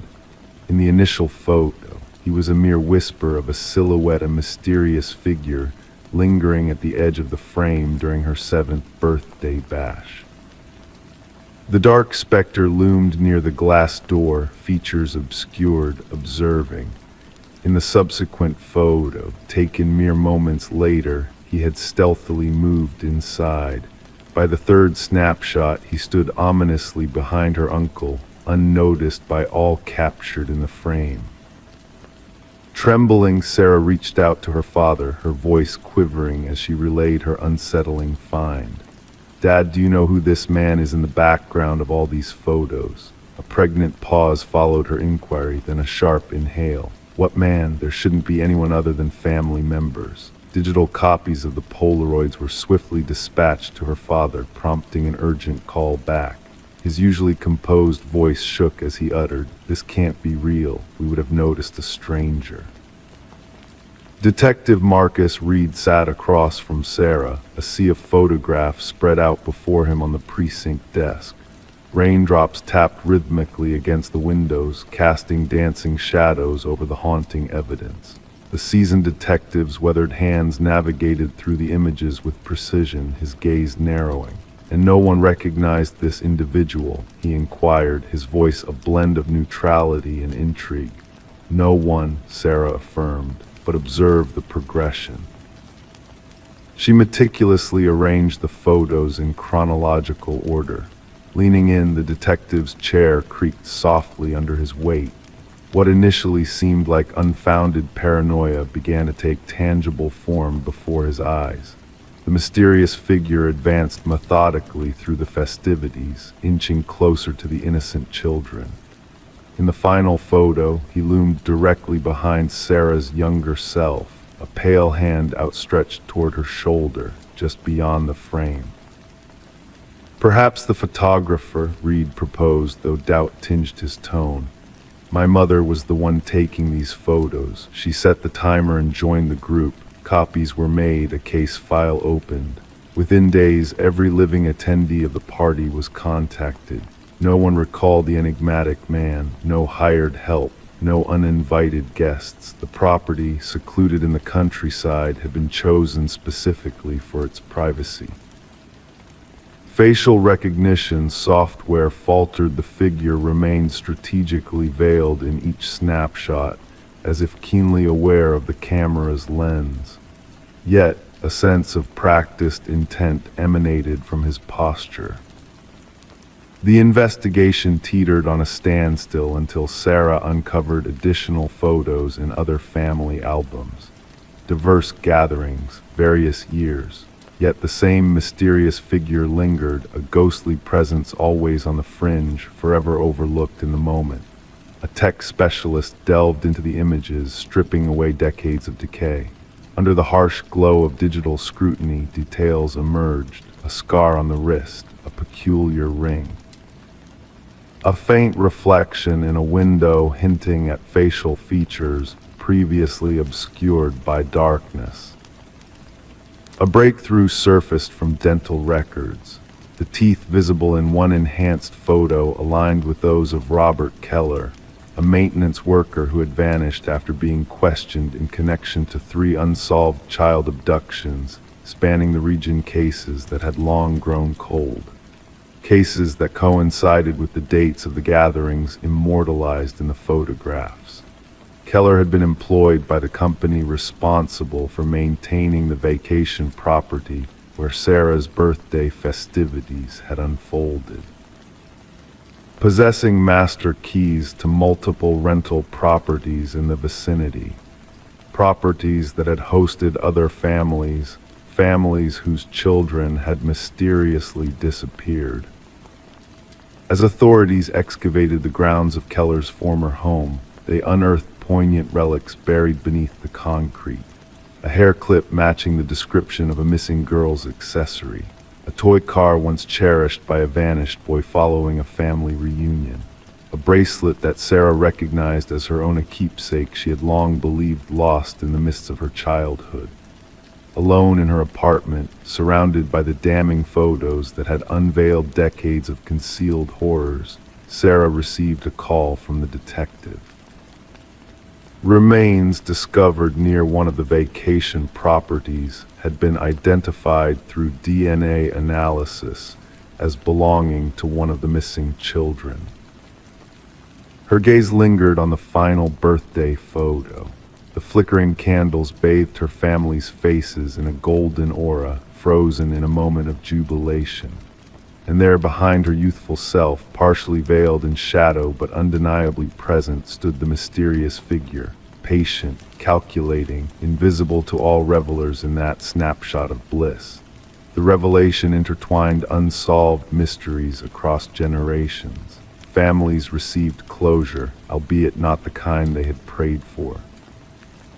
The shadow in the family photos had been exposed to the light of justice, his presence finally acknowledged after years of lurking in plain view.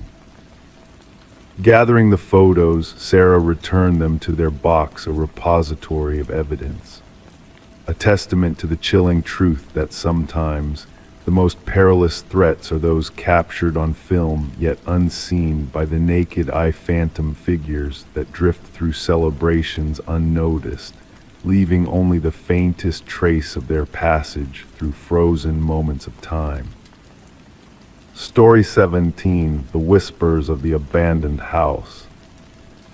In the twilight hours before the arrival of their first child, a young couple decided to bring new life to the nursery of their Victorian-style home.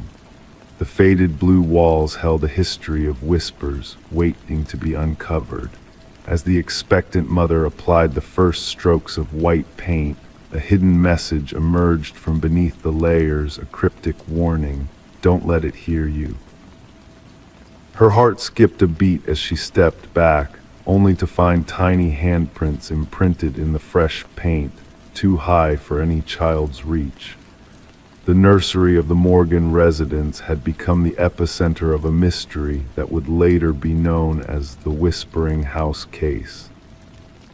Detective Sarah Klein, with a notebook clutched in her hand, arrived at the eerie abode. The pregnant homeowner greeted her, exhaustion evident in her eyes and tremors in her voice. She recounted the unsettling discovery of the message and handprints left by unseen visitors. The detective delved into the history of the house, uncovering a trail of transient occupants and disturbing incidents involving children who had resided within its walls. Each family had been plagued by whispers, unseen eyes, and eerie occurrences, culminating in the ominous writings on the nursery walls. Further investigation revealed a dark past linked to Alina Blackwood, the enigmatic former owner who had operated an orphanage on the premises. 5 children had vanished under her care, their fate shrouded in mystery until the grim discovery beneath the basement floor. The forensic examination unveiled a circle of small remains, confirming the tragic end of the orphans who had once called the house their temporary sanctuary. The children's spirits seemed to linger within the confines of the nursery, their desperate messages etched into the very essence of the home. Despite the closure brought by the identification of the victims and the burial of their remains, an unsettling presence persisted within the abandoned house. The nursery walls, now demolished, had held secrets that transcended time and space, their echoes reverberating through the rubble. Detective Klein, haunted by the spectral handprints illuminated by luminol, closed the case with a heavy heart.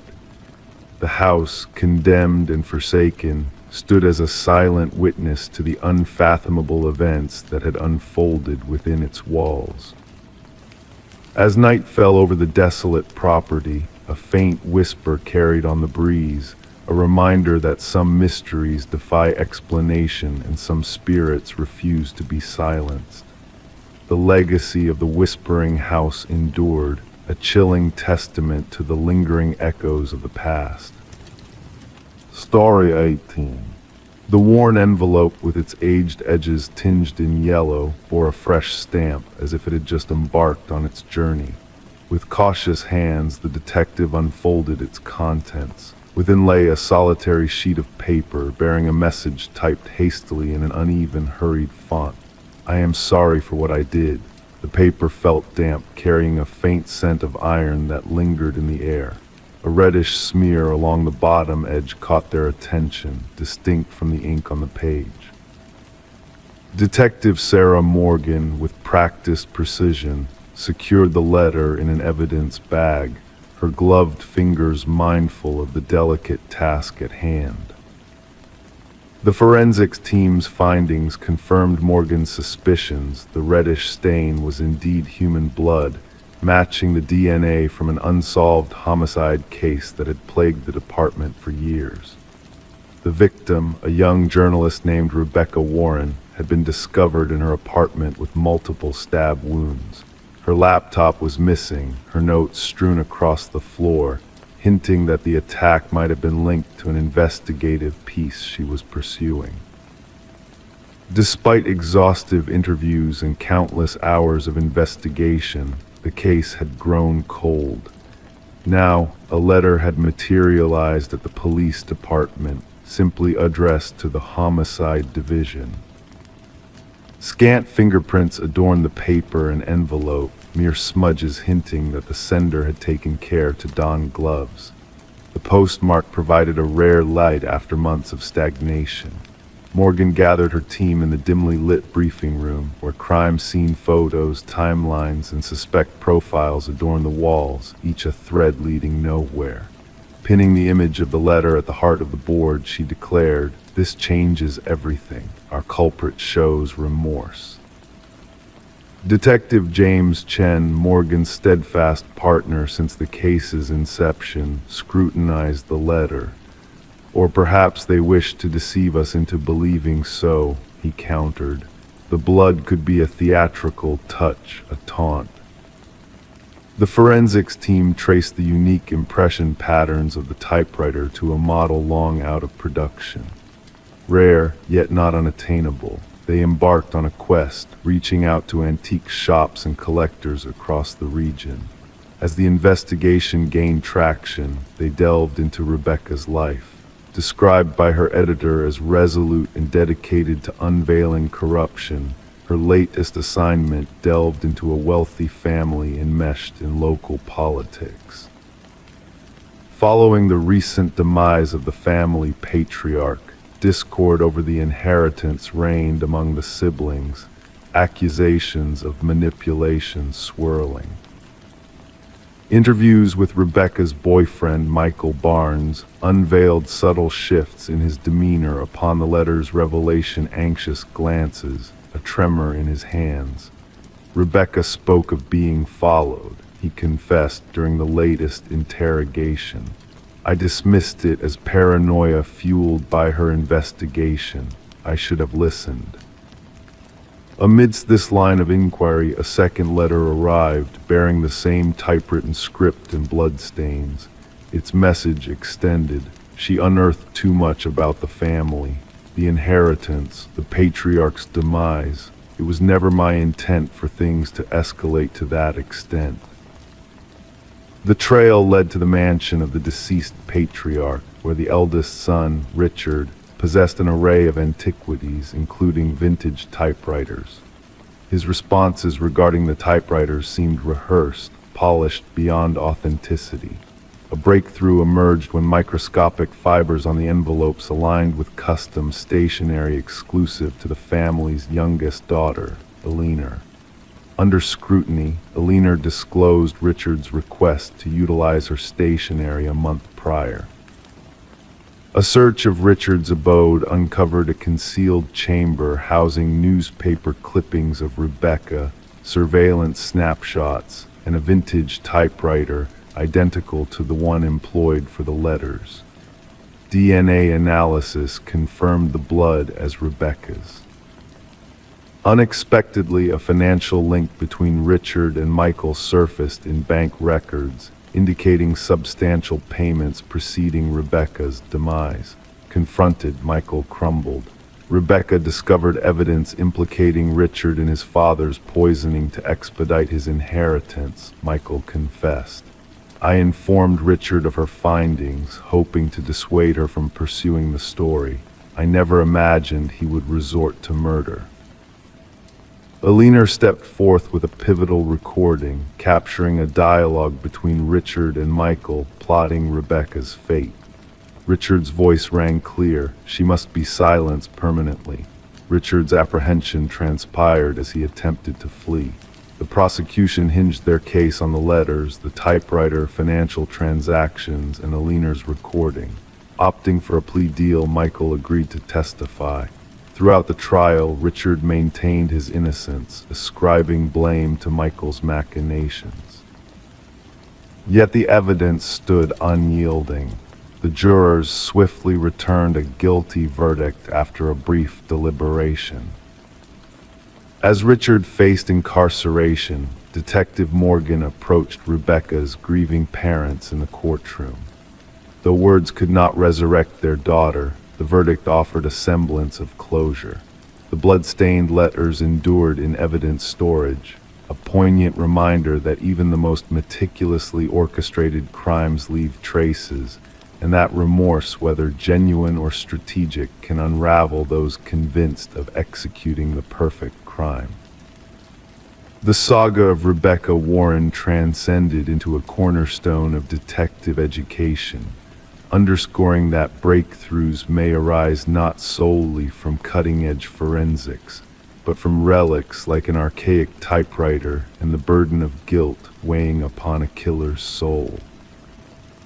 Story 19. In a place where memories mingled with dust and shadows, she ventured reluctantly. The storm had forced her to confront the attic, a realm of forgotten treasures cloaked in cobwebs. Among the relics of time gone by stood an old dollhouse, its miniature furniture arranged with eerie precision. But within its tiny rooms, a disquieting revelation awaited her. The figures inside were not lifeless dolls, but intricately carved replicas of her own kin. Each tiny likeness mirrored her family members down to the smallest detail, frozen in time. However, one figure stood apart, the figure meant to represent her, standing ominously by the attic entrance. Rebecca Morgan traced a trembling finger over the dollhouse's roof, feeling the indentation where the miniature version of herself stood. A chill crept through her, separate from the icy draft whispering through the attic's rafters. The dollhouse's presence defied logic. This wasn't her childhood abode, but a rented dwelling where her family had recently settled. Distressed by the unsettling discovery, Rebecca reached out to the authorities in urgency, seeking answers to the mysteries that loomed within the dollhouse's intricate walls. Law enforcement responded swiftly, finding a family in turmoil, reluctant to return to the attic's eerie sanctum. Detective Sarah Harmon, the lead investigator, initially viewed the situation as a mere prank or a product of the family's adjusting minds in a new environment. Yet the meticulous craftsmanship of the dollhouse figurines left an indelible impression on her. Each miniature sculpture encapsulated unique features of the family members: the father's receding hairline, the son's favored hoodie, even the mother's subtle birthmark. As the inquiry progressed, forensic experts uncovered fingerprints on the dollhouse belonging to no member of the household. More unsettling were the microscopic cameras embedded within the miniature figure's eyes, all linked to a hidden surveillance system concealed beneath the dollhouse. Reviewing the Morgan family's movements revealed a disconcerting pattern. The miniature figures didn't just mimic their positions on the night in question, but mirrored their actions on various days, implying a prolonged observation of their daily routines. Detective Harmon reflected, it became evident that this was no ordinary case of surveillance, but a manifestation of obsessive behavior rarely encountered in criminal studies. The investigation took a pivotal turn upon discovering a concealed entrance to a basement hideaway behind a pantry wall. Within this covert domain, investigators unearthed evidence of an unknown occupant who had dwelled beneath the family's feet even before their arrival. Remnants of consumed food, discarded bottles, and a makeshift sleeping arrangement suggested a clandestine presence lurking beneath the floorboards for weeks. Perplexingly, there were no signs of forced entry, puzzling authorities further. Property records unveiled that the house had sat vacant for an extended period before the Morgans' occupancy. The former owners, an elderly couple, had passed away within a short span, leaving their son to oversee the property's sale and subsequent rental. Neighbors offered little insight, one elderly resident recalling faint lights emanating from the residence during its unoccupied phase. The breakthrough emerged through digital scrutiny. Tracing the surveillance system's transmission led investigators to a remote apartment across town. Inside, a chilling tableau unfolded, walls adorned with photographs of the Morgan family and past residents, alongside journals meticulously chronicling their daily lives. Most chillingly, a workshop housed numerous unfinished dollhouses, each representing distinct homes in the vicinity. The apartment belonged to Martin Wells, the son of the former homeowners, whose financial woes had mounted following his parents' demise. Instead of selling the property outright, he had fashioned a covert living space to monitor unsuspecting tenants while reaping rental revenue. A forensic psychologist elucidated, the dollhouse became his realm of control, each figurine symbolizing a subject of his surveillance. Rebecca's figure by the attic entrance wasn't a threat, but an acknowledgement of her discovery. During interrogation, Wells remained disturbingly composed, attributing his actions to a need to oversee his cherished home and its residents. His fixation stemmed from an inability to accept the loss of his childhood abode, compelling him to orchestrate an elaborate scheme to retain dominion over it. The Morgans chose never to return to the house, haunted by the realization that they had been unwitting pawns in a twisted game of voyeurism. Rebecca reflected, the dollhouse wasn't the true horror. It was the revelation that we were mere playthings in a malevolent observer's hands. Martin Wells faced a litany of charges encompassing stalking, privacy intrusion, illicit surveillance, and unlawful entry. His sentencing underscored the profound violation inflicted upon the Morgan family, as the judge denounced his infringement on their sanctity and autonomy. The case prompted a reevaluation of real estate protocols regarding property disclosures and agents' obligations to ensure thorough property inspections before new tenants' arrival. Wells' journals hinted at a prolonged history of covert habitation, suggesting a sinister legacy had lain dormant until Rebecca's discovery. The Morgans relocated far from the scene of their torment, yet Rebecca confessed to lingering fears of being watched, a spectral echo of past trespasses. She banished all remnants of doll houses from their new haven, haunted by the lingering specter of an unseen observer manipulating her miniature likeness in unseen realms. Story 20. The town harbored a secret, whispered only in the wind that rustled through the dense woods where a solitary house stood, shrouded in mystery. Its presence was like a forgotten memory, its windows dark, its porch weary with the weight of time. No one laid claim to it, no one recalled its origins. But one fateful day, a group of hikers strayed too close, drawn by an unseen force. They beheld a chilling sight, names etched into the wooden walls, carved deep like ancient runes. And at the very bottom, fresh and untouched, was a name unfamiliar to them all, until a tremulous voice broke the silence. That name, it's mine. In the dead of night, a call came in, a routine report of trespassing. The voice belonged to Mason Wright, the intrepid hiker who had stumbled upon his own name carved into the abandoned house. Responding officers anticipated a simple case of mischief, a youthful prank gone awry, but what awaited them defied logic and reason. Detective Sarah Keller arrived as darkness cloaked the forest in its embrace. Her flashlight pierced the shadows, revealing the weathered facade of the house. The names 27 in total etched vertically on the eastern wall, some fading into obscurity, others sharp as if freshly carved. And at the end, Mason Wright, the cut still bearing the scent of sawdust. "I've never set foot here before," Mason declared, his breath mingling with the icy air. "I cannot fathom how my name came to be here." And so, the investigation unfurled, unraveling a tapestry of enigmas that sent shivers down the spines of all involved. Background checks on the names led to a chilling revelation. Each one belonged to a soul lost to the woods over the past 40 years, vanished without a trace. Some cases had grown cold with time, while others remained open wounds. Yet they shared a haunting similarity: all had disappeared while hiking alone, swallowed by the unforgiving forest. Forensic experts meticulously documented the carvings, noting the nuances of each mark. The oldest name, Rebecca Hansen, harkened back to a tragedy 37 years prior, a tale of a young woman lost to the woods, leaving behind only a solitary boot by a babbling stream.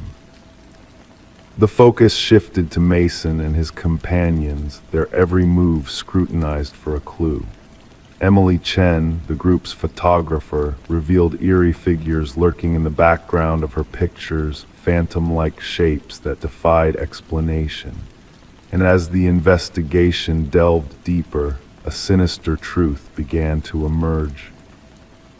In the depths of the house's basement, a macabre tableau awaited discovery.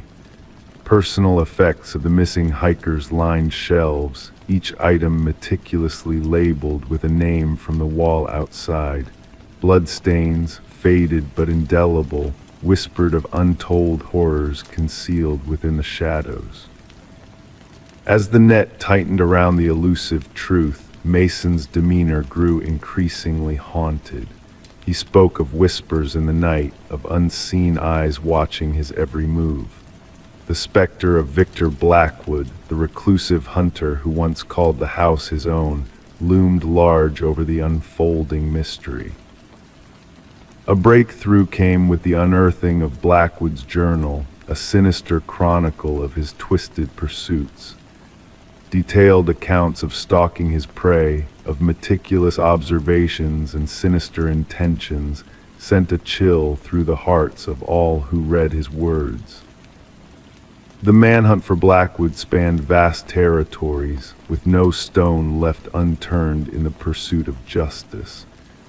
But as the shadows deepened, Mason vanished without a trace, leaving behind only a cryptic message scrawled on his bedroom wall. The hunt continued, relentless and unforgiving, until a hidden workshop revealed a grim reality. The lead forensic technician, missing and feared lost, became the latest victim of a malevolent force that defied comprehension. Surveillance tightened around the house, a silent vigil against the encroaching darkness. And when the figure emerged from the forest, tall and spectral, the trap was set. But as swiftly as it appeared, it vanished, leaving only questions in its wake. To this day, the house stands silent, a monument to the unknown. Mason and the technician remain lost to the shadows, their fate entwined with the enigma that haunts the woods. And as new disappearances grip the land, the names on the wall echo through the ages, a chilling reminder of a mystery best left undisturbed. Story 21. In the quiet stillness of a suburban neighborhood, a mysterious key arrived in the mail for Sarah Miller. Wrapped in a plain envelope with no return address, it was a single brass key, worn with time. Though unfamiliar to her, there was a strange sense of recognition that lingered in the air as she held it in her hand. Curious, Sarah tried the key in every lock she owned, but none would turn. It was not meant for her belongings. Perplexed, she placed the key on her coffee table, and in that moment, the old grandfather clock in the hallway let out a single, hollow chime, even though it had been broken for years. Puzzled and unsettled by this strange occurrence, Sarah reported it to the authorities. What started as a simple oddity soon unraveled into a chilling criminal investigation that would shake the foundation of the once peaceful neighborhood. At first, the responding officer dismissed Sarah's concerns, attributing the key's arrival to a possible mistake. However, Sarah's intuition told her otherwise. Reluctantly, the officer took the key as evidence, placing it in a small evidence bag that would later become central to a sprawling investigation. Detective Robert Harmon, a seasoned investigator with a keen sense for cases with hidden depths, received the file. The brass key sat on his desk, unassuming yet carrying an air of unease. Background checks on Sarah revealed no criminal history. A retired teacher with a quiet life, she seemed to be an innocent recipient of something inexplicable. Forensic analysis found no fingerprints on the key except for Sarah's. The envelope yielded no clues, only a generic postmark. The key itself, a standard Schlage, showed signs of age, hinting at years of use. A breakthrough came when Detective Harmon decided to run the key's unique pattern through the department database. Astonishingly, a cold case from 7 years prior bore an identical key, a key linked to a storage unit where disturbing evidence had been found.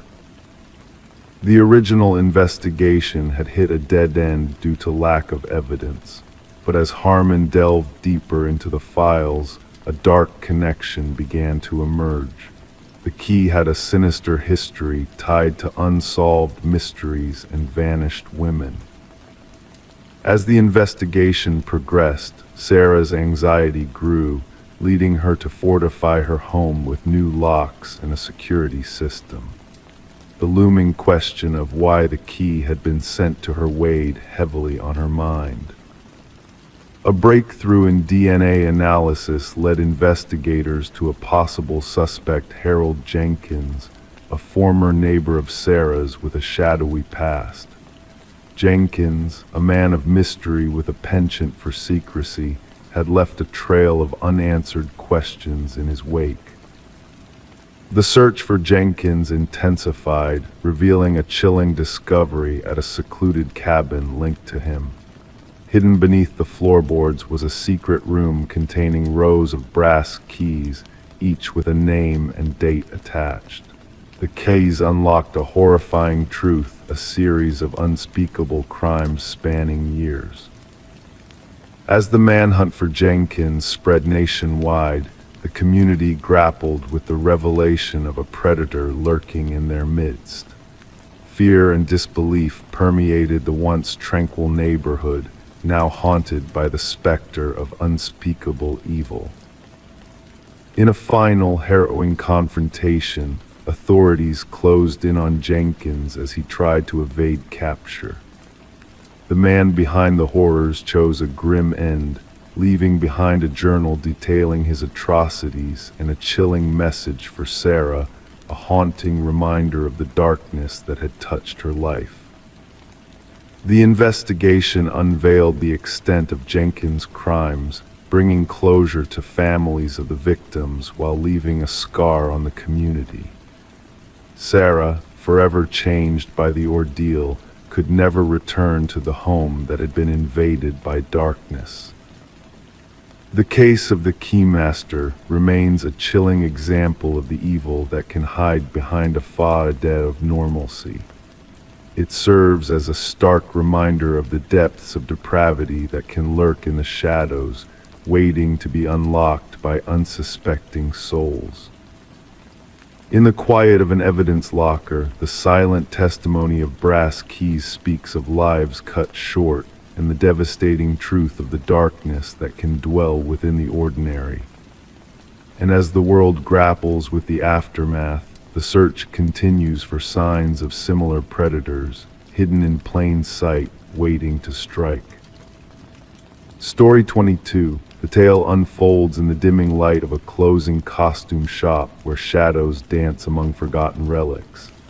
Amidst the hushed whispers of clearance, a woman's hand reached for a mask, its delicate features a silent enigma. The cashier's unease was palpable as she placed it on the counter, a silent tremor passing between them. "That's not ours," he murmured, a flicker of fear in his eyes. Perplexed, she sought a tag but found none, shrugging off the cashier's unease as she carried it home. That night, a soft stir in the darkness roused her from slumber. A whisper of fabric shifting, a presence unseen. The mask, once resting innocently on her dresser, now perched ominously on her nightstand, its gaze fixed upon her. The woman known as Catherine Reed would be discovered by a concerned neighbor the following day. The morning light spilled into her home, revealing an open door and a chilling absence. Detective Morgan arrived, a figure of resolve amidst the eerie stillness. The scene held secrets in its silence, a puzzle waiting to be unraveled. No forced entry, no obvious signs of struggle, just a life extinguished, leaving behind a trail of unanswered questions. The medical examiner's somber pronouncement hinted at a death shrouded in mystery, terror etched upon the victim's frozen features. Catherine's life, once defined by a keen eye for authenticity, now lay in the shadow of enigma. Her colleagues spoke of her prowess, her ability to discern truth from deception with a glance. The detective pondered the connection between her gift and her untimely demise, a thread of curiosity leading deeper into the unknown. Security footage unveiled a moment of truth, a mask unrecognized, its origins a haunting enigma. The owner's cryptic words hinted at a darker legacy, one intertwined with the obscure and the inexplicable. Forensic revelations painted a grim picture, linking Catherine to a string of inexplicable deaths, each marked by a mask of terror and a silent scream. A retired detective's revelation shed light on a chilling truth, a ritual of soul transference, ancient symbols hidden within the masks, a malevolent force seeking vessels for its insidious purpose. Catherine's own journal, a testament to her descent into fear and paranoia, revealed a truth too dark to comprehend. As the investigation unfolded, a sinister presence loomed on the periphery, unseen yet felt a specter of dread that moved unseen, claiming lives in its wake. Surveillance footage captured a chilling sight: a figure donning the mask, moving with uncanny familiarity yet devoid of humanity, a puppet in a macabre theater of death. The mask's reappearance in a distant vintage shop hinted at a cycle unbroken, a legacy of terror reaching across time and space. The detective, keeper of Catherine's truth, bore witness to a reality beyond comprehension, a truth that lurked in the shadows, waiting for its next victim. And so the mask remains at large, a silent sentinel of fear and longing, seeking its next host in a dance of fate. As night falls and shadows lengthen, the echo of its presence lingers, a reminder of the darkness that dwells within, waiting to be unmasked by those who dare to see beyond the veil of illusion. Story 23. The river flowed lazily that morning, its surface smooth as glass, reflecting the early light in a mesmerizing dance. The fisherman, lost in the serenity of the moment, almost missed the sight of a suitcase bobbing near the shore. At first glance, it seemed like a forgotten relic, discarded carelessly. But as he approached, drawn by a curious instinct, a pungent odor assaulted his senses, thick, heavy, impossible to ignore. The case was bound by chains, weathered by time and exposure, hinting at a mysterious past. When authorities pried it open, the contents revealed a chilling truth. Not discarded clothes, but a haunting sight greeted them: hair tangled, fingers frozen in a silent grip, and at the bottom a cryptic message awaited: "This isn't the first." Detective Sarah Mercer arrived at the scene, her steps measured, her expression unreadable as she took in the grim tableau before her. The victim, a woman in her 30s named Catherine Walsh, lay still, her once vibrant features now touched by the hand of the river. The medical examiner worked diligently, capturing every detail before the body was gently removed from its watery grave. What struck Mercer was not the brutality of the act, but the eerie sense of care that lingered around the victim: manicured nails, styled hair, adorned in luxury. She was not just disposed of, Mercer whispered to the wind, watching the gentle lapping of the water against the shore. She was presented, honored. Catherine Walsh, a successful real estate agent known for her impeccable taste, lived a life of solitude in a prestigious neighborhood. Divorced with no children, she was a woman of ambition and discretion, her colleagues attested. Her sudden disappearance, noted when she missed a crucial showing, sparked a wave of concern among those who knew her well. She would never miss this, her assistant maintained, a note of urgency in her voice. That sale meant everything to her. As investigators delved into Walsh's meticulously curated life, a portrait of perfection emerged. Her home, a sanctuary of modern elegance, held secrets beneath its pristine facade, every detail meticulously arranged, every surface gleaming with precision. Yet a whisper of disarray beckoned from her home office, a drawer slightly ajar, revealing a hidden journal. The final entry spoke of a lurking presence, a shadow that haunted her days. He watches, ever vigilant. The same car, different masks. In the digital realm, traces of a sinister obsession emerged. Unknown messages, each bearing the same unsettling phrase: "I see your perfection." A chilling pattern of surveillance, a web of silent threats closing in. Walsh's search history betrayed her fears, her efforts to fortify her sanctuary against an unseen intruder. Detective Mercer, unraveling the threads of darkness, pieced together a mosaic of terror. The meticulous care in the crime scene echoed the methodical nature of the perpetrator, This was not a crime of passion, she murmured to her partner. This was a ritual, a twisted ceremony of perfection and control. A break in the case came from an unexpected source, a pawnshop owner, recognizing Walsh's missing emerald necklace in the hands of a regular customer. Michael Linden, an unassuming maintenance worker, emerged as the silent architect of terror.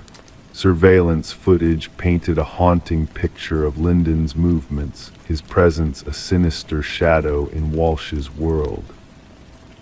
A search of his modest abode uncovered a gallery of horrors, photographs of Walsh and others, captured in moments of vulnerability, moments stolen without consent. Behind a false wall, a shrine, emerged a macabre tribute to his victims. Hair strands, lipstick marks, fragments of lives meticulously catalogued in a twisted display of devotion. Linden's arrest cast a chill over the interrogation room, his demeanor unfaltering, his words devoid of remorse. They were flawed, he confessed, his voice devoid of emotion. Their perfection was a lie, a mask I had to remove. The search for answers led investigators to remote corners where suitcases held echoes of past horrors. Each victim, a mirror of Walsh, a reflection of Linden's deranged quest for flawlessness. In the courtroom, silence reigned as the families of the fallen watched the wheels of justice turn, sealing Linden's fate with a life sentence. For Detective Mercer, the case closed a chapter of darkness, but shadows of uncertainty lingered. What drove Linden to such depths of depravity? What inner imperfections tormented his soul, driving him to seek perfection in the destruction of others? The river, ever flowing, carried away the remnants of tragedy, its waters whispering secrets to the night. In the precinct on Mercer's desk lay the chilling reminders of a nightmare, those meticulous notebooks, guardians of a darkness that lurked beneath the veneer of normalcy. A reminder that in the stillness of the night, in the quiet corners of our world, monsters may walk among us unseen, waiting for a single flaw to betray their presence. And in that realization, a shiver of unease danced on the edge of dreams, beckoning the listener to a realm of unsettling calm. Story 24, the aged box lay hidden beneath layers of forgotten clutter in the attic, a relic left behind by the house's previous inhabitants. Among the faded Polaroids within were snapshots of joyful birthdays and family gatherings, capturing moments frozen in time. However, one photograph stood out from the rest, shrouded in an eerie mystery that sent shivers down Rebecca's spine. In this peculiar photo, taken within her own living room, a family unknown to her sat on the familiar couch, smiling obliviously at the camera. Yet lurking in the shadows of the hallway stood a figure, a man watching, his presence barely discernible in the dim light. As Rebecca gazed at the unsettling image, a tremor ran through her fingers, setting the edges of the Polaroid to a gentle vibration. Descending the creaking wooden staircase, Rebecca carried the photo to her kitchen, where harsh fluorescent light revealed the uncanny resemblance between her home and the scene captured in the picture. The archway, the molding, the bay window all matched perfectly. This was undeniably her house, but the family within remained strangers, frozen in a moment of happiness as danger loomed nearby. Detective Morgan arrived, his weathered leather jacket hinting at a storied past filled with enigmatic cases. With eyes that seemed to miss nothing, he examined the photograph meticulously, his gloved finger tracing its edges before turning it over to reveal a blank back. In a low rumble, he inquired about the previous owners, the Nelsons, and what Rebecca knew of them. Rebecca confessed she knew little, as the sale had been handled through a realtor, and the Nelsons had already relocated out of state. Nodding thoughtfully, Morgan requested to take the photo for further investigation, hoping his team could unravel the enigma behind the mysterious family captured in the Polaroid. As the investigation unfolded, a pattern emerged.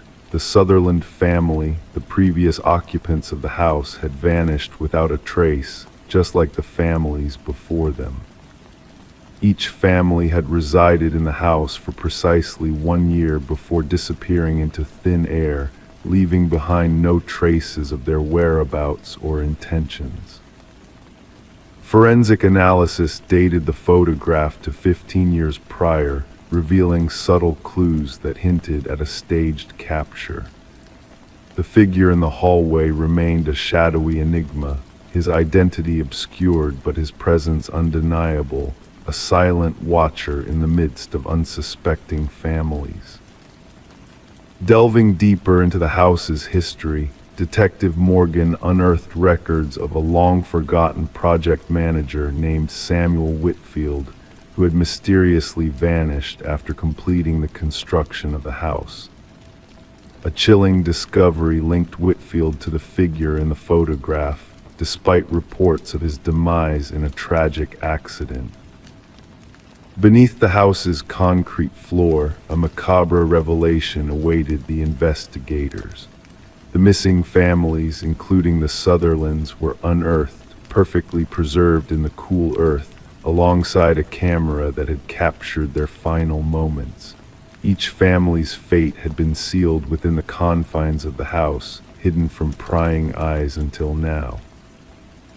The attic revealed a hidden crawl space, housing a makeshift living quarters for an unknown observer who had meticulously documented the family's every move. The final entry in a journal hinted at a sinister plan, signaling a disturbing realization for Rebecca and those involved in the case. Retreating to a hotel under police protection, Rebecca found no solace as the night brought a chilling call, punctuated by the mechanical click of a Polaroid camera capturing unseen horrors. The investigation lingered, the house now a silent witness to unsolved mysteries, its secrets buried within its walls. The elusive Samuel Whitfield remained a phantom presence, his true fate shrouded in uncertainty. Some believed he had perished long ago, while others speculated on his continued existence, weaving a web of intrigue that stretched across time and space. And as new families settled into new homes, unaware of the lurking shadows that watched from within, the legacy of the man in the photograph continued to cast a haunting spell, drawing in those who dared to seek the truth behind the enigmatic figure and the chilling events that unfolded within the house's walls. Story 25. The aging apartment possessed its own peculiarities, a symphony of groaning pipes and creaking floorboards that sang a haunting melody through the halls. Yet the newest tenant, Sarah Coleman, discerned a discord in the nocturnal orchestra that echoed above her. The footfalls, deliberate and unwavering, descended from an unseen realm, creeping from the ceiling overhead with a ghostly precision.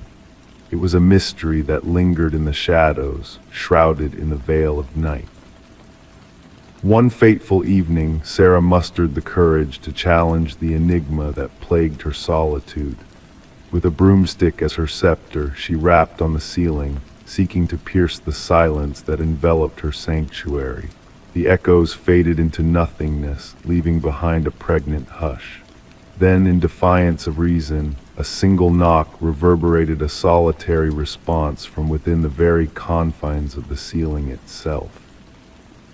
Sarah harbored the secret of the spectral knocking, a tale she dared not whisper to the outside world. She sought solace in the mundane explanations of settling timbers or the scurry of a fleeting creature nestling in the attic's embrace.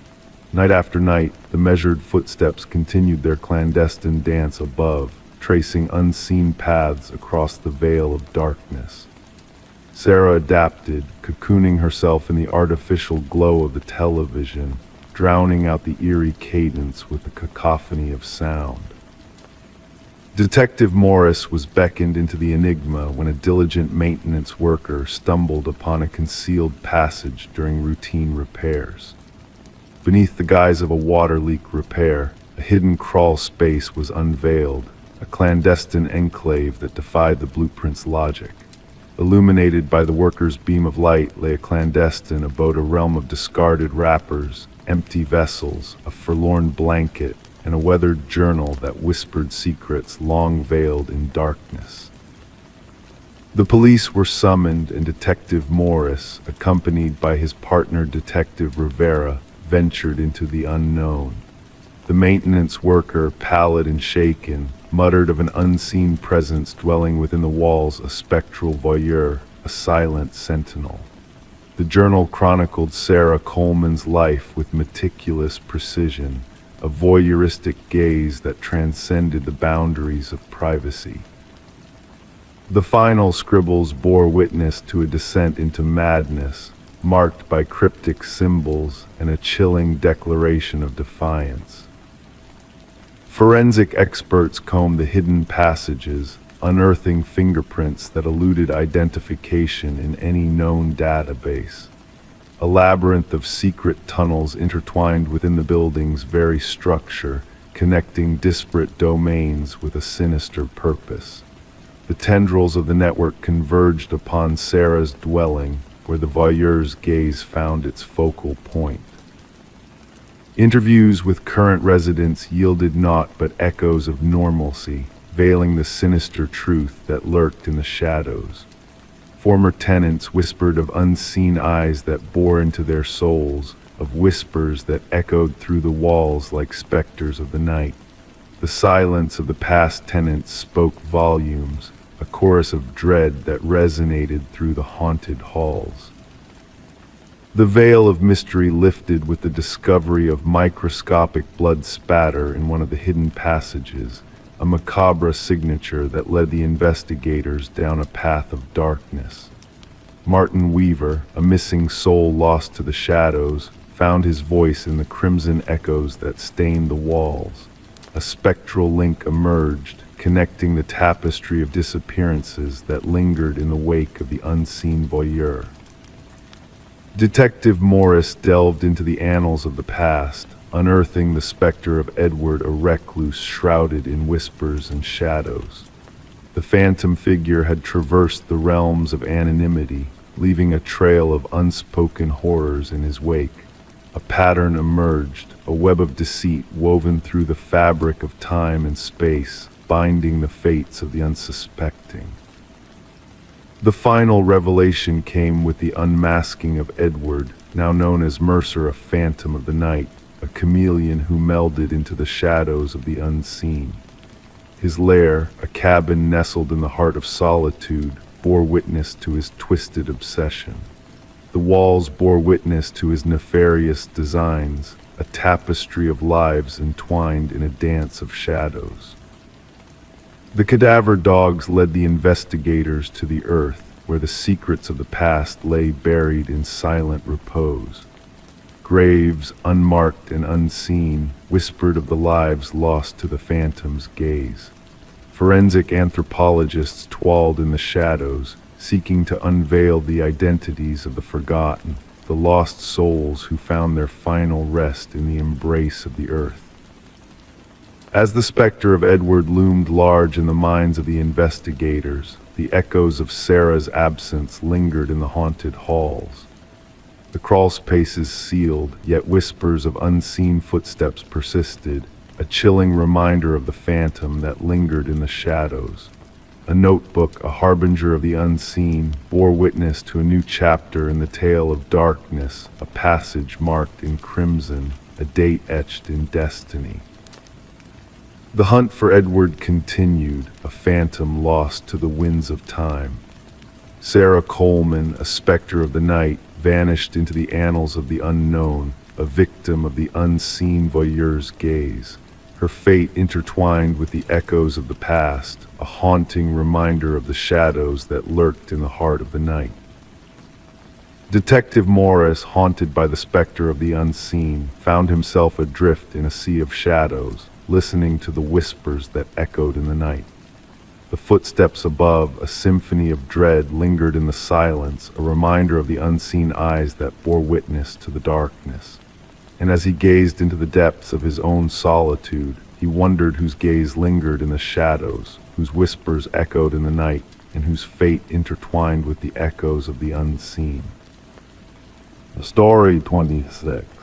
The ancient library faced its imminent demise as the workers diligently carried out their task. In the midst of the chaos, a worker's stumble unveiled a hidden latch concealed within a dusty bookshelf. With a soft click, the bookshelf swung open, revealing a secret passage leading to a forgotten chamber. The air within was heavy, stagnant with the passage of time. The room was barren, save for a solitary chair at its center, firmly anchored to the floor. Etched repeatedly on the walls in a frantic scrawl was the haunting proclamation, "I am still here." The construction foreman swiftly contacted the authorities, turning what was supposed to be a routine demolition into a chilling mystery. Detective Morgan Walsh, a seasoned investigator, entered the hidden room, his flashlight piercing the darkness and revealing the unsettling message that adorned the walls. "Secure the area," Walsh commanded, his voice resonating in the confined space. "No one disturbs anything until forensics arrives." The library's history added a layer of intrigue to the unfolding mystery. Once owned by the influential Harrington family, the library had been gifted to the public following the mysterious disappearance of their daughter, Rebecca. She had vanished without a trace during her final year of college, leaving behind only her abandoned car near the woods. Despite extensive searches and investigations, the case had grown cold, shrouded in uncertainty and grief. As forensic experts meticulously combed through the hidden room, they uncovered traces of hair and fibers embedded in the chair, along with faint remnants of blood and skin cells amidst the scratches on the walls. Initial analysis hinted at the presence of a young female in distress. "This chair was meant to confine someone," the forensic analyst remarked, pointing to the weathered leather straps and bolt holes that hinted at struggle. Detective Walsh delved into the Harrington family's past, unsettled by the timing of the library's donation to the public shortly after Rebecca's disappearance. Further scrutiny unveiled a troubling detail: the contractor responsible for installing the bookshelf had close ties to Maxwell Harrington, Rebecca's uncle and the family patriarch. Financial records hinted at unusual payments made to the contractor, raising suspicions of hidden motives and dark secrets. Former library staff members expressed shock at the revelation of the hidden room, with one elderly librarian recalling Maxwell's peculiar attachment to that secluded corner of the building. She remembered how he adamantly insisted on preserving the area during renovations, citing its historical significance as his reason for doing so. The investigation took a grim turn when DNA evidence from the hidden room matched samples from Rebecca's personal belongings. The grim truth began to materialize: Rebecca had not fled, but had been imprisoned behind the secret walls by someone she trusted. Detectives swiftly obtained a warrant to search the Harrington estate, leading them to a startling discovery in Maxwell's study, a hidden journal chronicling his disturbing fixation on his niece. Maxwell's veneer of innocence crumbled as the evidence mounted against him. He confessed to the heinous crime, revealing his desperate attempt to silence Rebecca after she uncovered his long-standing embezzlement from the family foundation. In a moment of panic, he had imprisoned her, leading to a fatal altercation that sealed her tragic fate.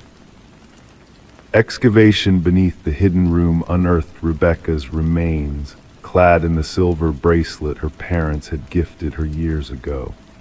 The Harrington family, bearing the weight of sorrow and betrayal, witnessed Maxwell's sentencing as justice was at last served. The library, once slated for demolition, stood as a somber memorial to a life cut short and a truth long concealed. Community members paid their respects, leaving tokens of remembrance at the library's entrance, a poignant tribute to a lost soul and a testament to the enduring power of justice. In a poignant twist, Rebecca's defiant message on the walls, "I am still here," echoed through the ages, ensuring that her memory would endure and that her voice would finally be heard. Story 27, The Mysterious House. She crossed the threshold, dust dancing in the still air, the abandoned house a relic frozen in time. Each room a snapshot of the past, draped in sheets, walls shedding memories. But there was a peculiar anomaly, a maze of doors, all leading back to the parlor. No matter her path, she always returned to where she started, the only exit the way she entered. Yet when she turned, the front door had vanished, leaving her trapped in a timeless loop. The discovery of Morgan Pierce's body turned the forgotten Victorian into a crime scene, shrouded in whispers and shadows. Detective Sarah Lynn stood amidst the eerie quiet, watching as forensic experts moved like phantoms through the dim interior. The house, once known for its mysterious allure, now held secrets darker than any whispered tale. The initial examination suggests she passed 3 days ago, the medical examiner murmured, his voice a mere breath in the heavy silence. Asphyxiation seems to be the cause of death. Morgan sat in the parlor, her posture serene, as if awaiting a long-lost guest. No struggle, no signs of fear. The scene held a haunting stillness that sent shivers down even the most seasoned investigators' spines. Lind inquired who found her. Her partner replied, a real estate agent showing the property. They stumbled upon her, thinking she was a trespasser until they drew near. The house had stood empty since Alina Blackwood's passing, a forgotten relic plagued by legal disputes and fading memories, a place where only the brave or the foolhardy ventured. Morgan, a young scholar delving into architectural enigmas, had been drawn to the Victorians' enigmatic reputation. Her journal spoke of strange echoes, shifting doorways, and a sense of being watched by unseen eyes. Her final entries hinted at uncovering spatial inconsistencies, a quest that led her into the heart of the house's mysteries. The autopsy unveiled a puzzling detail, traces of a rare substance in Morgan's system, hinting at rituals long forgotten. Her boyfriend insisted she was no thrill seeker, no reckless soul. Deleted messages on her phone revealed cryptic conversations with a mysterious figure who shared her obsession, hinting at secrets hidden within the ancient walls. The trail led to Adam Reeves, an expert in architectural anomalies who had captivated Morgan's curiosity. Their bond, a mix of professional intrigue and personal connection, hinted at a shared understanding of the house's enigmas. But Reeves, with an alibi miles away, seemed an unlikely suspect in Morgan's demise. A revelation from Alina Blackwood's grandson unveiled a chilling family legacy, a string of deaths, all peaceful, all in the parlor. The family spoke of the claiming, a whispered curse that haunted the halls of the Victorian. Journals spoke of a malevolent influence that lurked within the house's very walls, claiming those who dared tread its floors. A hidden chamber behind the parlor fireplace revealed artifacts of ancient origins, a shrine to forgotten deities of liminal spaces. Residue on the relics matched the substance found in Morgan's body, linking her fate to a power far older than the house itself. Dust patterns hinted at a presence unseen, a phantom lingering in the shadows. Weeks into the investigation, Adam Reeves joined Morgan in death, his apartment a mirror of her final resting place. clutched in his hand a key that unlocked the secrets of the hidden chamber, a doorway to realms beyond mortal comprehension. His final words echoed in the empty room, a warning of perception twisted by unseen forces. The case, shrouded in mystery, remains unsolved, the house condemned and abandoned, a forbidden beacon in the night. Whispers persist of lights flickering in its windows, of souls lost in its labyrinthine corridors. Some say the house claims those who seek its truths too eagerly, while others believe Morgan and Reeves glimpsed a reality beyond our own. The truth, like the house itself, remains a riddle without end, a mystery veiled in shadows and whispers, a tale of two souls lost in the spaces between worlds. And as the night falls and the stars twinkle overhead, the house stands silent, its doors forever leading back to the beginning, beckoning the curious and the brave into its timeless embrace.